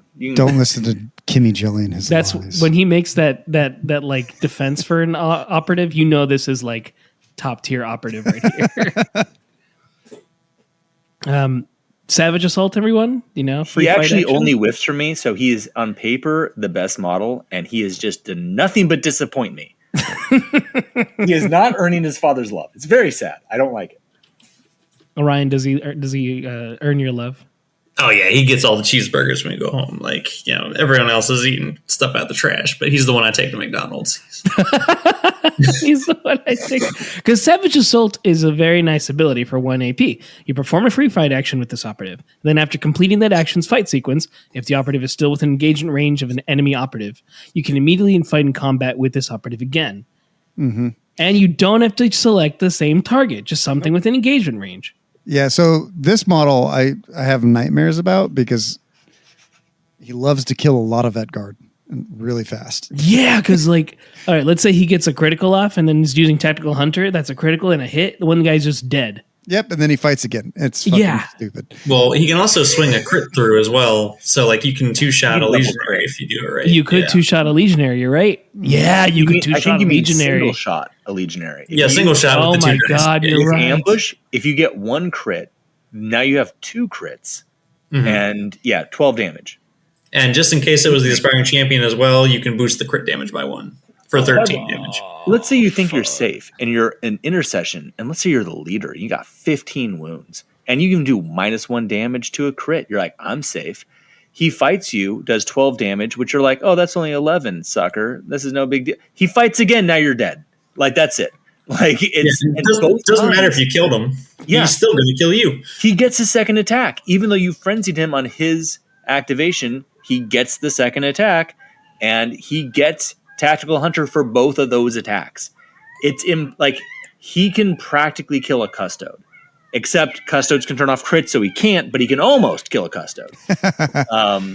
It's brutal. There's one specific time that this model absolutely sucks, right? So it's when he charges a normal guardsman and whiffs everything and then fights again and only gets 2 hits, but then a rosary goes off and it doesn't hurt her whatsoever, because then you roll 4 saves of your 6 that only does 2 damage, and then it fights again and doesn't do anything and then dies from your power fist. No one likes bringing up the stuff from our games. Stop doing it. I don't like it. It brings up a good point, though. As good as the Mangler is on paper, it's one of the models that has the highest of highs and the lowest of lows on the team. Oh. Specifically because he does hit on 4s. And true. sometimes you're really relying on him to do the double tap damage. And then sometimes he just doesn't. He just rolls on normal hits. Or you didn't pay for ambush. You know, you're like, oh, I should have paid for ambush. God damn it. Or you're going against exaction. They turn off your rerolls, and then he's not a great model. Right. I forgot about Philosopher Lumens. Or you're going against Intercession, and they turn off your rerolls with if you take the right build and take, you know, You just take Duelist and like, nah. and your little tilting shields. Tilting shields is what does. Oh yeah, tilting. No, that turns off crits. But what turns off rerolls? There's another team that turns off rerolls. Oh, AdMech turns off. Well, rerolls. yeah, Hunter Clay. Yeah, you're right. Hunter Clay. In will close, turn off in rerolls. close, yeah. Those are the two teams. If you can turn off rerolls, this model becomes incredibly spiky. He really relies on Relentless and sits on 4s. Combat support might help a little bit, but he really uses that Relentless. Would you say the Mangler is someone you might keep in the back? Depending on, because you want to keep at least some dudes He's in the back. always a counterpunch. He has to be a counter. He's not an alpha strike. You'd agree, Orion, right? Well, not necessarily, because you don't need to do that double tap all the time. His fight twice is worth its weight in gold alone against things like Guardsmen. Oh yeah. If you can get into 2 of them, you just fight them both. Yeah, you might take 2 to 4 damage on the way out, but he has 11 wounds. I mean, he should be a counterpunch in the general sense, but sometimes you can't always wait for that, or there's not always a good time to do that versus, hey, if I charge these 2 guys on the point, now I control the point because I killed them both, and then you have to come and take it back from me. 100%. And he can open doors into the dark, so he's still got that.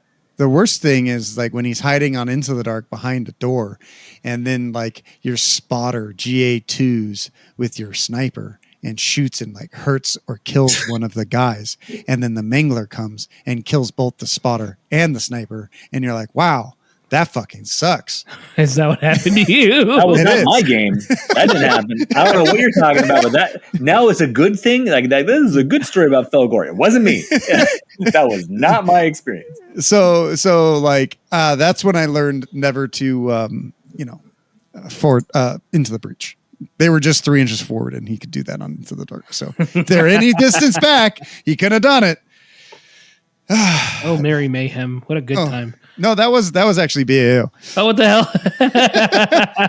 Yeah, I was against Sam at BAO.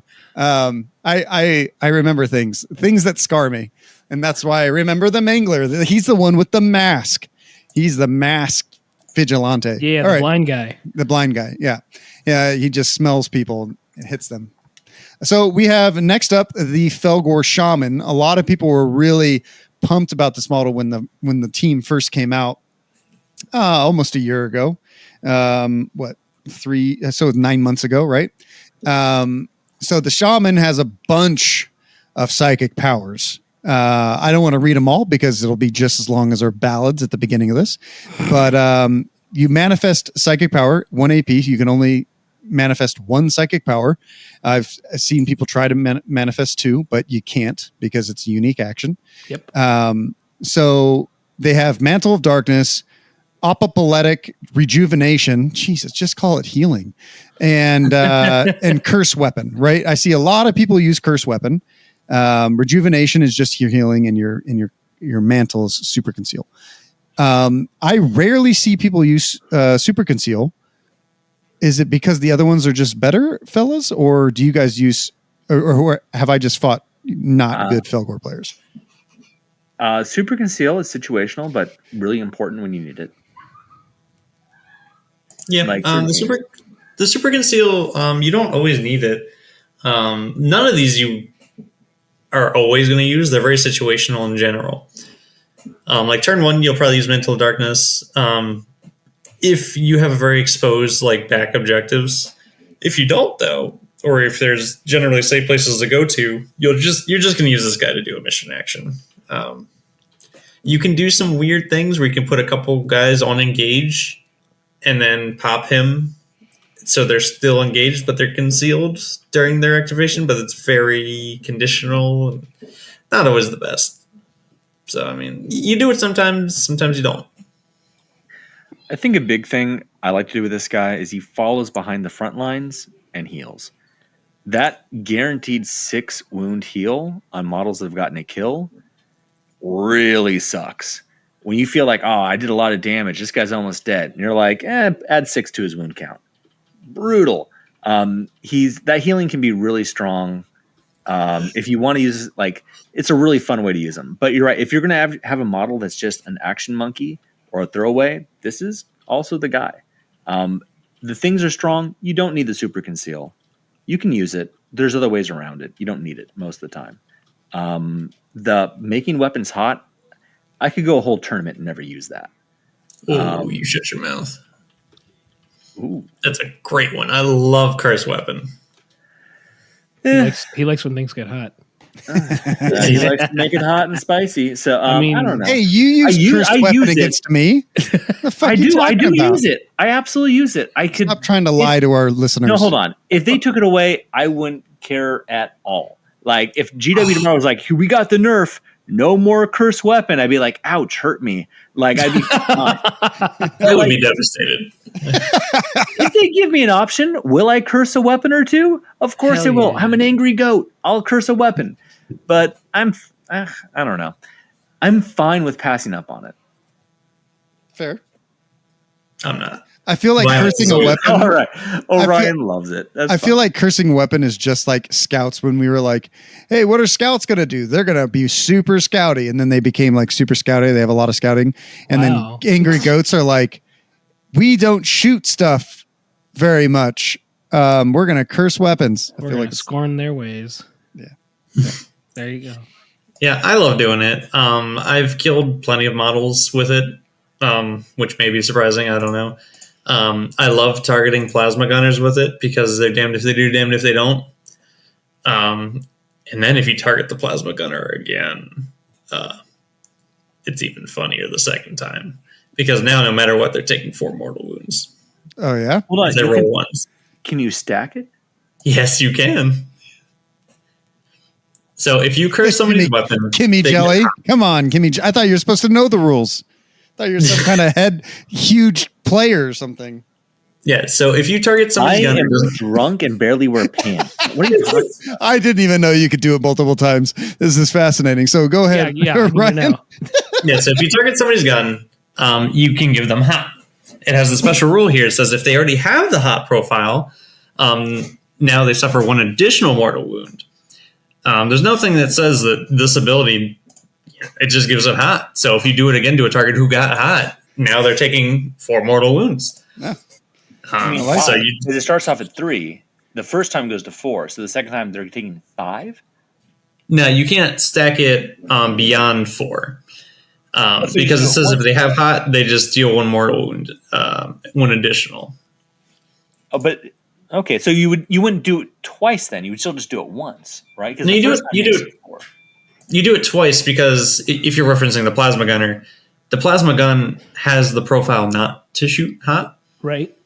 The supercharge. So if they just choose the standard, they take 3 mortal wounds if they roll a hot.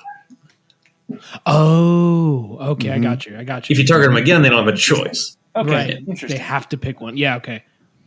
Oh, Okay. man, that's rough. If you do that on your Scorn Your Ways target, that gets even worse for them. Which means they're manic dumping CP just to save this guy. The only team I can see kind of get okay with Curse Weapon is like Casterkin, and that's because they don't have to reroll. They can just manipulate the number. But still, everyone else, rough. Yeah. Phobos is the worst one or the best one to target because they don't really have a ton of rerolls built in anywhere. That's and they need their CP. So a lot of times they just won't opt to spend it or won't opt to reroll, and then you just, whoops, that's a dead Phobos. How'd that happen? What the hell?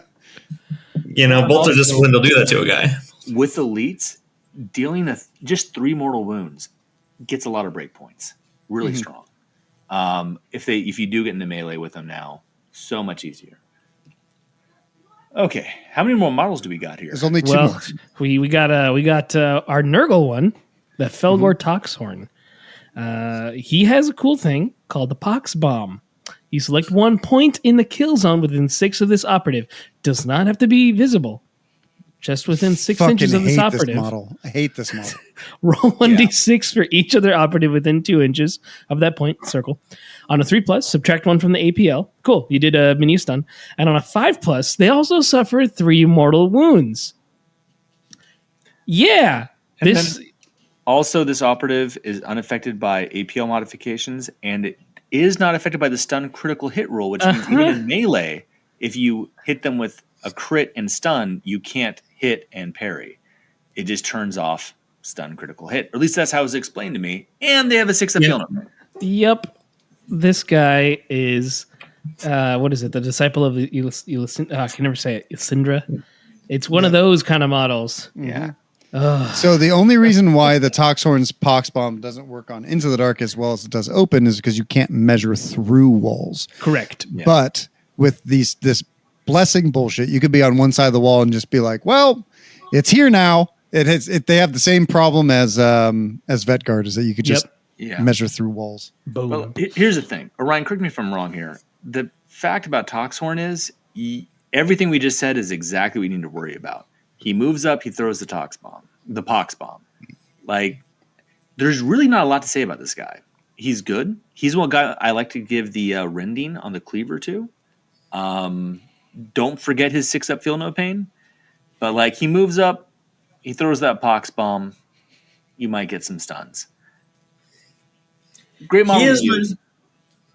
But yeah, I mean, that's exactly what he does. He's not going to do anything outlandish. Yeah. It's really straightforward. He is my anti-demo man tech. Yep. Yep. Yeah. 100%. That's why you don't forward deploy the demo man. Never do it. Well, not even just that. If you do forward deploy him and he misses, what oftentimes I'll do is I'll spend the Reckless Determination and I'll give him the 5-up invuln. Because he has the most statistical likelihood to survive the demo man if he fails. That's wild. In which case, no one's happy about that. Yeah, he's a model I like to give that 5-up invuln to as well. Especially because he will move up. He'll probably be behind light cover when he throws his bomb. So, yeah, absolutely.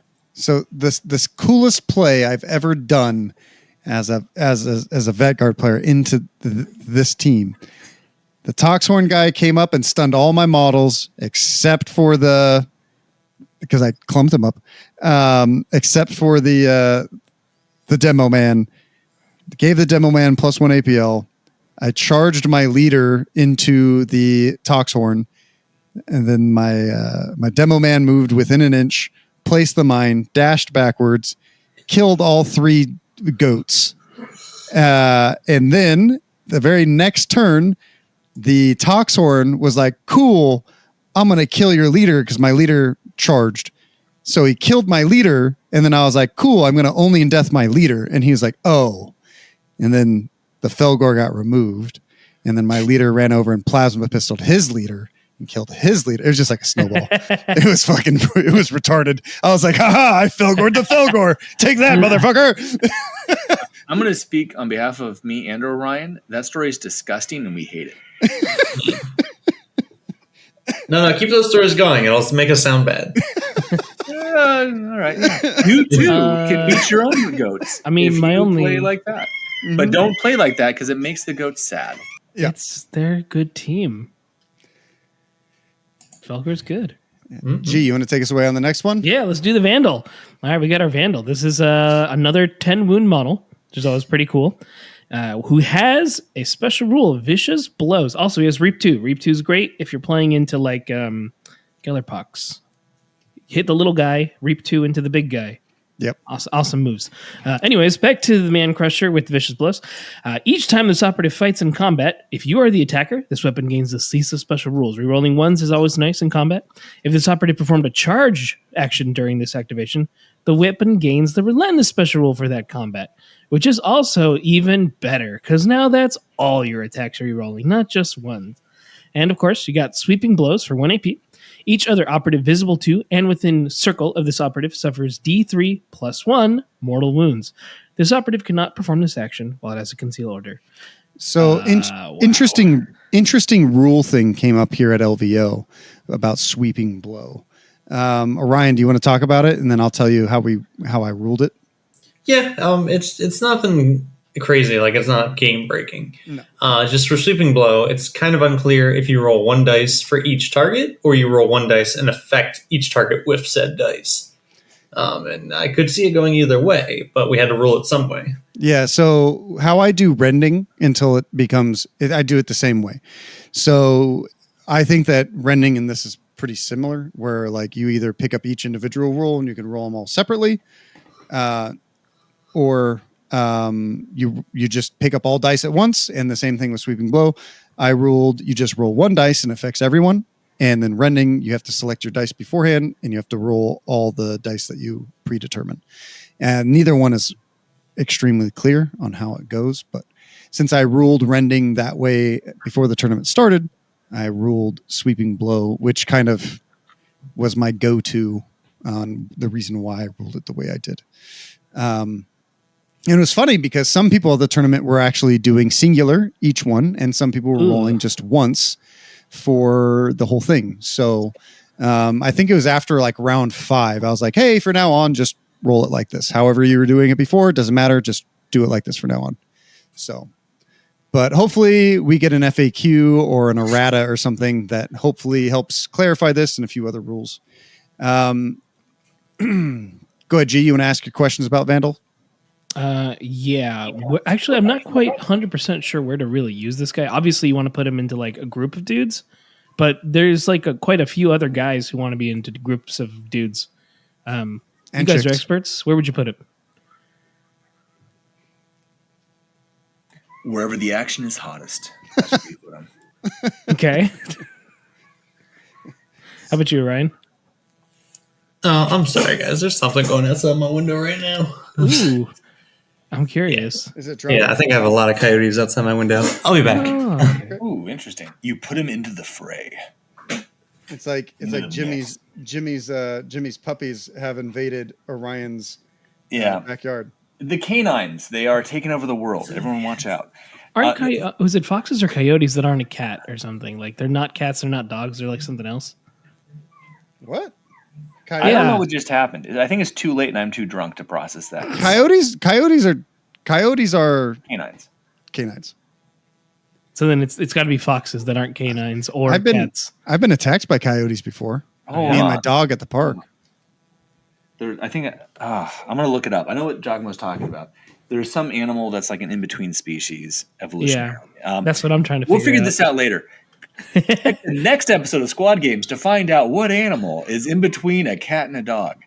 We'll tell you. It might be is it a mongoose? We don't know. We'll find out then. The Vandal's a great one to give 3 APL to because they can charge, Sweeping Blow, and then fight. It's also fantastic if you charge and just Sweeping Blow, and the next turn, you're already in engagement. So then you get a Sweeping Blow and then fight. Fantastic stuff. Jesus. And you get Ceaseless. Yeah, you get Ceaseless. It's rough. If you have combat support, a little bit better. Just saying. But it's some fun stuff to play around with. This is also a model that you can ignore all that and just use as one of your forward models to like go and grab a point. I use this guy as a throwaway all the time. I'm sure if Orion was here and he wasn't dealing with being overrun by predators, he'd be alive. I'm back. I'm alive. Oh, you're back. Oh, fantastic. I'm glad because I'm just giving bad advice. We need you here to balance me. The Vandal is really good, but if you need, you're always going to have every game. Some models you're just like, I'm going to throw this guy on a point and go get what I can. Flux Spray and Vandal are probably one of them in the first deployment group. They can do great things, but I generally tend to move them more forward and get points unless I'm using the Death Knell to do an alpha strike like Orion talked about, because he is a fantastic alpha on like secure certain against 2 APL teams. He's great at going and getting things early. We're talking about the Vandal still? Yes. The last model. We're just going to finish this one up. Yeah. Vandal's great. I love the Vandal. Yeah. I swing that hammer like every turn. For Sweeping Blows, or are you trying to get a man? Yeah, Sweeping Blow. Oh, okay. Still. Sweeping Blow is not bad. Well, usually, like I say, if you give him the 3 APL, you can charge, Sweeping Blow, and then fight. Yeah, it's pretty redonk. God, that is redonk. Did we miss one? Isn't there one that runs around and like fucking? Yeah, you missed the Flux Spray. I think we talked about him. It's fine. Okay, that's fair. Yeah, fuck that guy too. So we'll I know it's late here on the podcast as this is our second one filming tonight. I wanted to ask just a couple more questions. So this team is still difficult to pilot. Like, it's a strong team if you know how to play it and if you've got enough practice games into it. But is there any specific synergies while setting up? For instance, when I play against inexperienced Fellgor players, they're typically putting models that aren't supposed to be next to each other, or they're like, oh, dang, this guy should have been to the left of this guy instead of to the right of this guy because now he's being blocked, so on and so forth.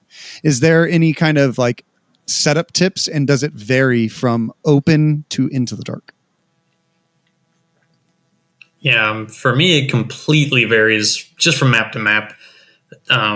You will never have the same deployment twice, I feel, in a lot of cases. Okay. This team is really good at 1-2 comboing, but all the combos are pretty good. And depending on how you want to catch your opponent off guard, you can set up different ones to really try to make sure that like people are always guessing what you're doing. That's at least how I try to play them.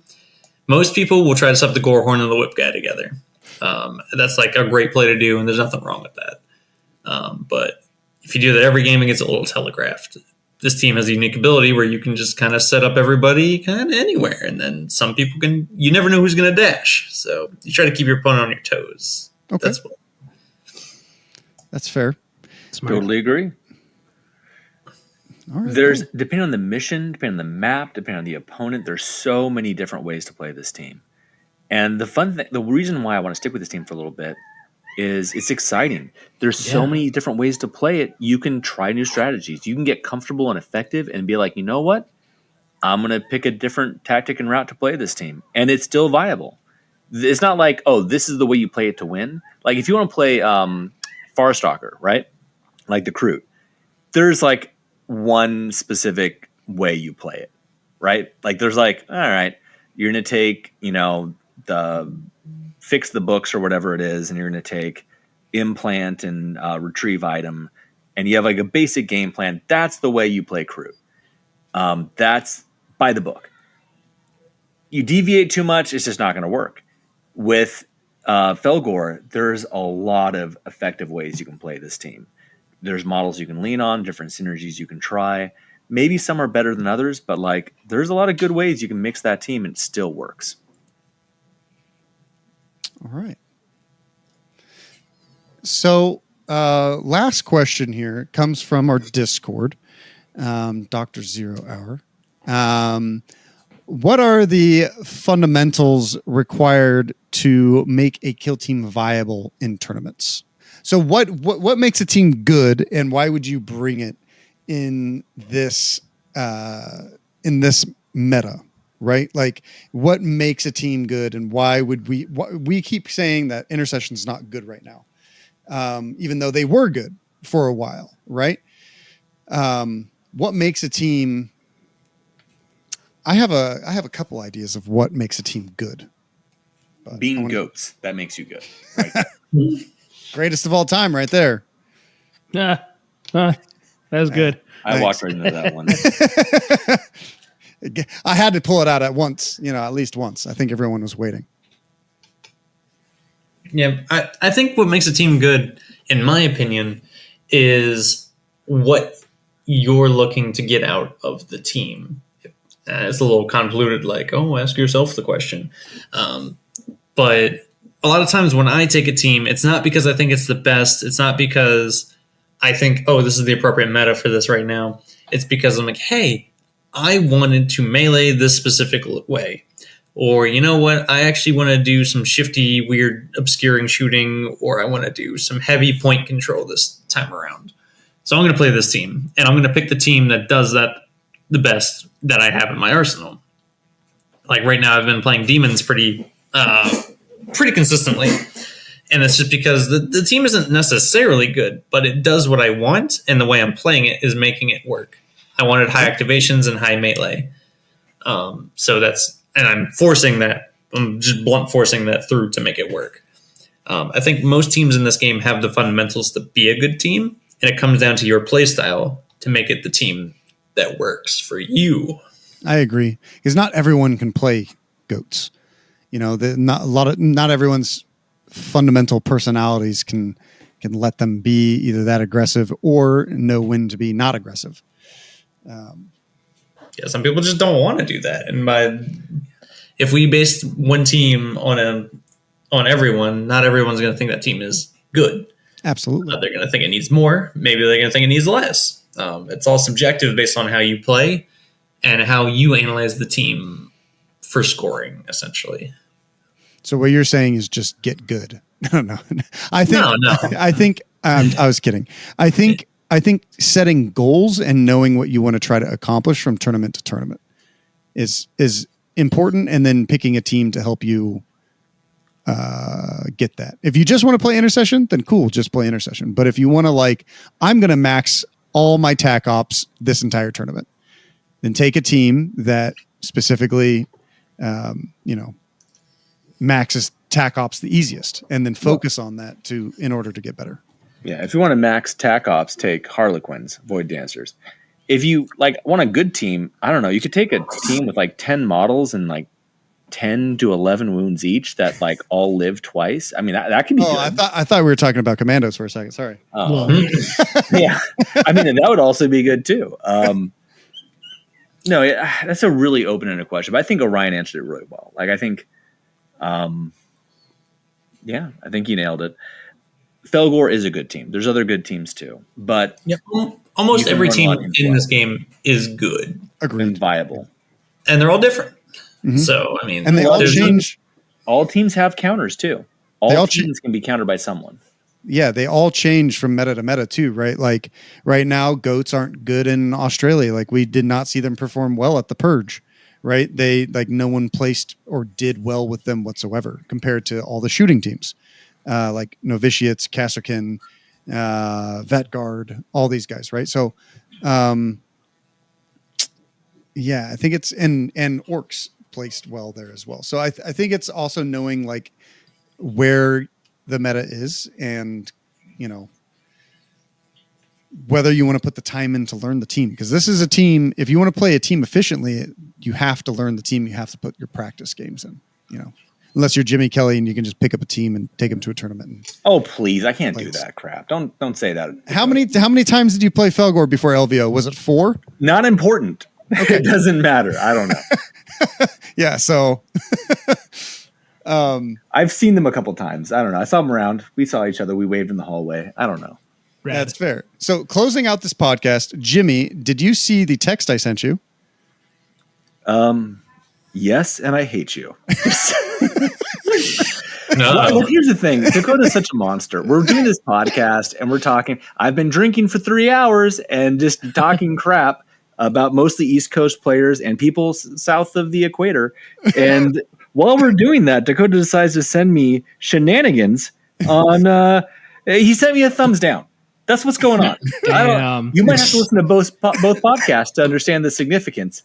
I'm just sitting here trying to be part of his podcast, and he's thumbs downing me through text while we're talking. With crazy eyes. He's a terrorist. He should be stopped. I'm just saying. I'm not trying to overreact here, but he's a bad person. So. I mean, have you heard the intro to this podcast, man? It's just immediate GTA and Larson. It's pretty extreme. Honestly, I don't remember where the last podcast ended. This one started. It's a blur. I feel like the entire last week of my life is just a blur now. We've been doing this so long. What's going on? Where am I? Are you ready for the next one? Let's do it. Number 3. Please don't all die. Please don't. I will die. Tournament in the morning. Yeah, I have to get up at 6. No, less than that. 5 hours for a tournament. Yeah, it's Ryan's 1 gonna go win a.m. a tournament in 2 hours. It's literally 1 a.m. for Orion, and he's been so kind by staying on here, Orion. I appreciate you, my What a guy. baller. Of course, it's anything for the content. What a humble but like a scoop, wimp, man. he's doing it sober. So do we really respect him at all? No. Whoa, I'm not sober here. I've been smashing cookies.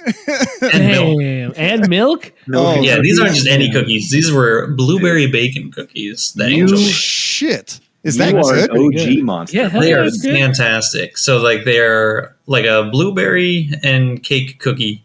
They have a bacon on top with a maple glaze and a coffee crumble. This you, sounds like a cookie a fantastic. chef would eat. can you send me the recipe so I can fail to make them for my wife, and then she'll think I'm cool? Well, Yeah, only if that exactly happens. I mean, I will do my best to make that happen. well, I'll see your cookie and raise you. I have some gourmet high-end cupcakes waiting for me when I'm done. Wow. Nice. So, Nice. yeah. My wife made There's no me bacon on them, though, so I'm kind of sad. mozzarella stuffed breadsticks that were like dipped in pizza Mozzarella sauce. So mozzarella sticks. Yeah, mozzarella sticks. Those are cheese they were- sticks. Those were dope. Oh, yes, Don't the you golden fancy a cheese cheese put it in the Dakota? finest egg coast. I might get in and out or eat Cheez-Its. That's it. Why not both? Yeah. Yeah, you're right. Cheez-Its on your In-N-Out burger. Or do a real wild card, get Popeye, and you might shit your pants. Just saying. I think they're closed this late. It's 10 over here, right? You can always buy Popeyes in a back alley somewhere. I'm There sure we there's go. a Popeyes opened in the valley. If you have the dedication, G, Yeah. you can make it happen. I think There's Popeyes a local was drug the- dealer who also sells Popeyes. It exists. You can find it. There probably was at some point. Yeah. Let's do shout outs. Yeah. Sounds good. Who wants to go first? I will. Yeah. I want to shout out everyone who donated to my GoFundMe for the laser. I'm still trying to get the second one up and running again after the second unfortunate fire. Still waiting on the company, which is Full Spectrum Laser, to get back to me. They continually tell me I will get back to you by the end of the day, and then they ignore me. So I've been sending them emails every day, and it is what it is. But I want to thank everyone who donated and made me get the second one. And it was a really big help to make LVO happen, and I'm sure we'll get it sorted throughout the rest of the year. It's unfortunate that it's taking this long. Yeah. If you're hearing this, go give them a thumbs down online. I'm not saying to do that, but if you do, I mean, Thumbs down them hard. Just say it. Squad Games says thumbs down. You heard it here first. Thumbs down. It's going to break their soul. They won't know how to come back from it. They're like, look, everything was fine, and these random people gave me a thumbs down. How can I live? I'm Break out the haiku machine. it's been super, super. Unfortunately, my machine is not a Fellgor. I wish it was. It could come back from the dead. It is the opposite. Yeah, but I just want to thank everyone. And then this week is also my son's 3rd birthday. We're doing a Spider-Man birthday. Nice. And Shout out to Spider-Man. yeah, shout out to Spider-Man, making my son's life a little bit happier. So There you Which go. Spider-Man? Tobey Maguire? Like, which one are we just doing the here? it's just Peter Parker. Just Peter Parker. My personal favorite is That's such Tom an Holland. Aquaman answer. Yeah. My personal favorite is Tom Holland. You guys can flame me later for that. I'm on the Toby train. Yeah, that's Toby That's what all I the grew way. up with. That was the only right answer was Toby. The guy who actually shoots webs out of his wrist. Ew. Hell yeah, dude. Fucking Yeah. weird. Like an actual mutant. Absolutely. He's an X-Men. Heck, I want the guy that makes you cringe from being a little weird. That's That's fair. my Spider-Man. Yeah. Jimmy, you got any shout outs, brother? I got nothing. I'm just Nothing? here to talk shit and have fun. I love it. Fantastic. Don't You, find Ryan? me online. Don't tag me at UJelly. At UJelly. Don't do any of that. That my shout out is don't find me, leave me alone, please, for the love of baby Jesus. Stop calling me Kimmy Jelly. I beg of you, for all things holy. Thank you. That's all. Okay, Kimmy Jelly. Orion, you have a tournament tomorrow, right? You want to shout that out? Yeah, sure. I wasn't. This is just a tournament down in Philly area. I think it's time for Love and John, something like that. They're always John related because that's Philly slang for his thing. It's a decent tournament. It's gonna be 26 people For thing? Yeah. Yeah. So if you want to say like that thing over there, you'd say like that John over there. Kind of like is using so foreign. It is. It's very weird. I keep telling them it's not normal. But yeah, I guess shout out to that, and I don't know, shout out to somebody. Alexander Popov. I like that guy. I know. Hell yeah. Let's Shout out to go. that guy. He's a cool guy. Yay, he's awesome. I hate playing against his Inquisition though. He's They're a really rough. drug, as some people may say. It means He's friend named in after my Russian. favorite vodka. That's not true. He's gonna be listening to this. What the heck? He will right at the end. Yeah, it's the only. He part doesn't even remembers. drink. What kind of Russian is he? It's ridiculous. I don't He doesn't know about drink that. vodka. He drinks like what's that one that tastes like licorice? It has the deer on it. Jägermeister? Yeah, he likes Jägermeister. I've offered him alcohol before, and he said I don't drink, so I just don't trust him. He just doesn't drink what you have. That is not the truth. I have drank with this man Uh-oh. Okay, I'm just gonna keep bringing different liquor to kill teams till he now. says yes. Yeah, like I'll be like the fox from Green Eggs and Ham, like or whatever. I have seen him Will you drunk. drink with me in this game? I saw him drunk at SoCal Open the night before. Or I don't know if he was drunk. He was just My whole Yeah, life is he turned drank upside down now. alcohol. I don't even know what to make of this. You're just too much of a villain, man. People are scared of the drinks you handle. Like, we spike this? Like, yes, with more liquor. It's oh well, I'll figure it out. I'll get him drunk one of these days. We'll see. I'll do my shout outs right before we end this out. So I want to just thank everybody who's come on this episode, on these shows for staying out late and doing the recordings. I want to thank our patrons. They help us out in a personal way. And if you're looking to join, you can. Descriptions to get there in the show notes, you know. You get a little few bonuses as well, which we always appreciate. If you want to join the greater conversation, we're on Discord, the Squad Games Discord. Again, in the show notes, you can click the link there. Join, talk to us, tag at UJelly, you know, whatever you want to do, it don't matter. You can find me on Instagram at wargaming_studios. Still working on Hearthkin, might start Phobos. I don't know, just being lazy. Got to pick something. And then if you want to give us a rating on Apple Podcasts or Spotify, wherever you're listening to, that helps us be found in the algorithm, and that's always pretty cool. And lastly, don't forget our affiliate. It's Frontline Gaming. So if you're going to Rocky Mountain Open, or if you're considering going to any of their events in the future, or just want to buy something from their secondhand store or firsthand store, you can do so with the link in the description. It costs no additional to you guys, and it gives us a little bit of a kickback, which we really appreciate. I think that's it, guys. Justice for Jeremy. Justice for Jeremy. weird that Jeremy. Poor so- Jeremy. So, hold on. What is the? There's an alien. I love you. I gotta get going. I know Yeah. Ryan's tired I'm too. gonna send Yeah, you yeah. guys this. I'm gonna send this to you guys. I'll talk to you guys Please soon. do. I hope you just antagonize me all day tomorrow too. Orion, All right, it was guys. great It's been a talking to you. pleasure. Later. Yeah.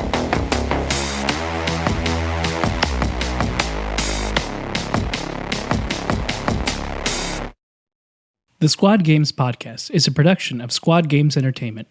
For more information on Squad Games, please visit our website at lestersworkshop.com/squad-games.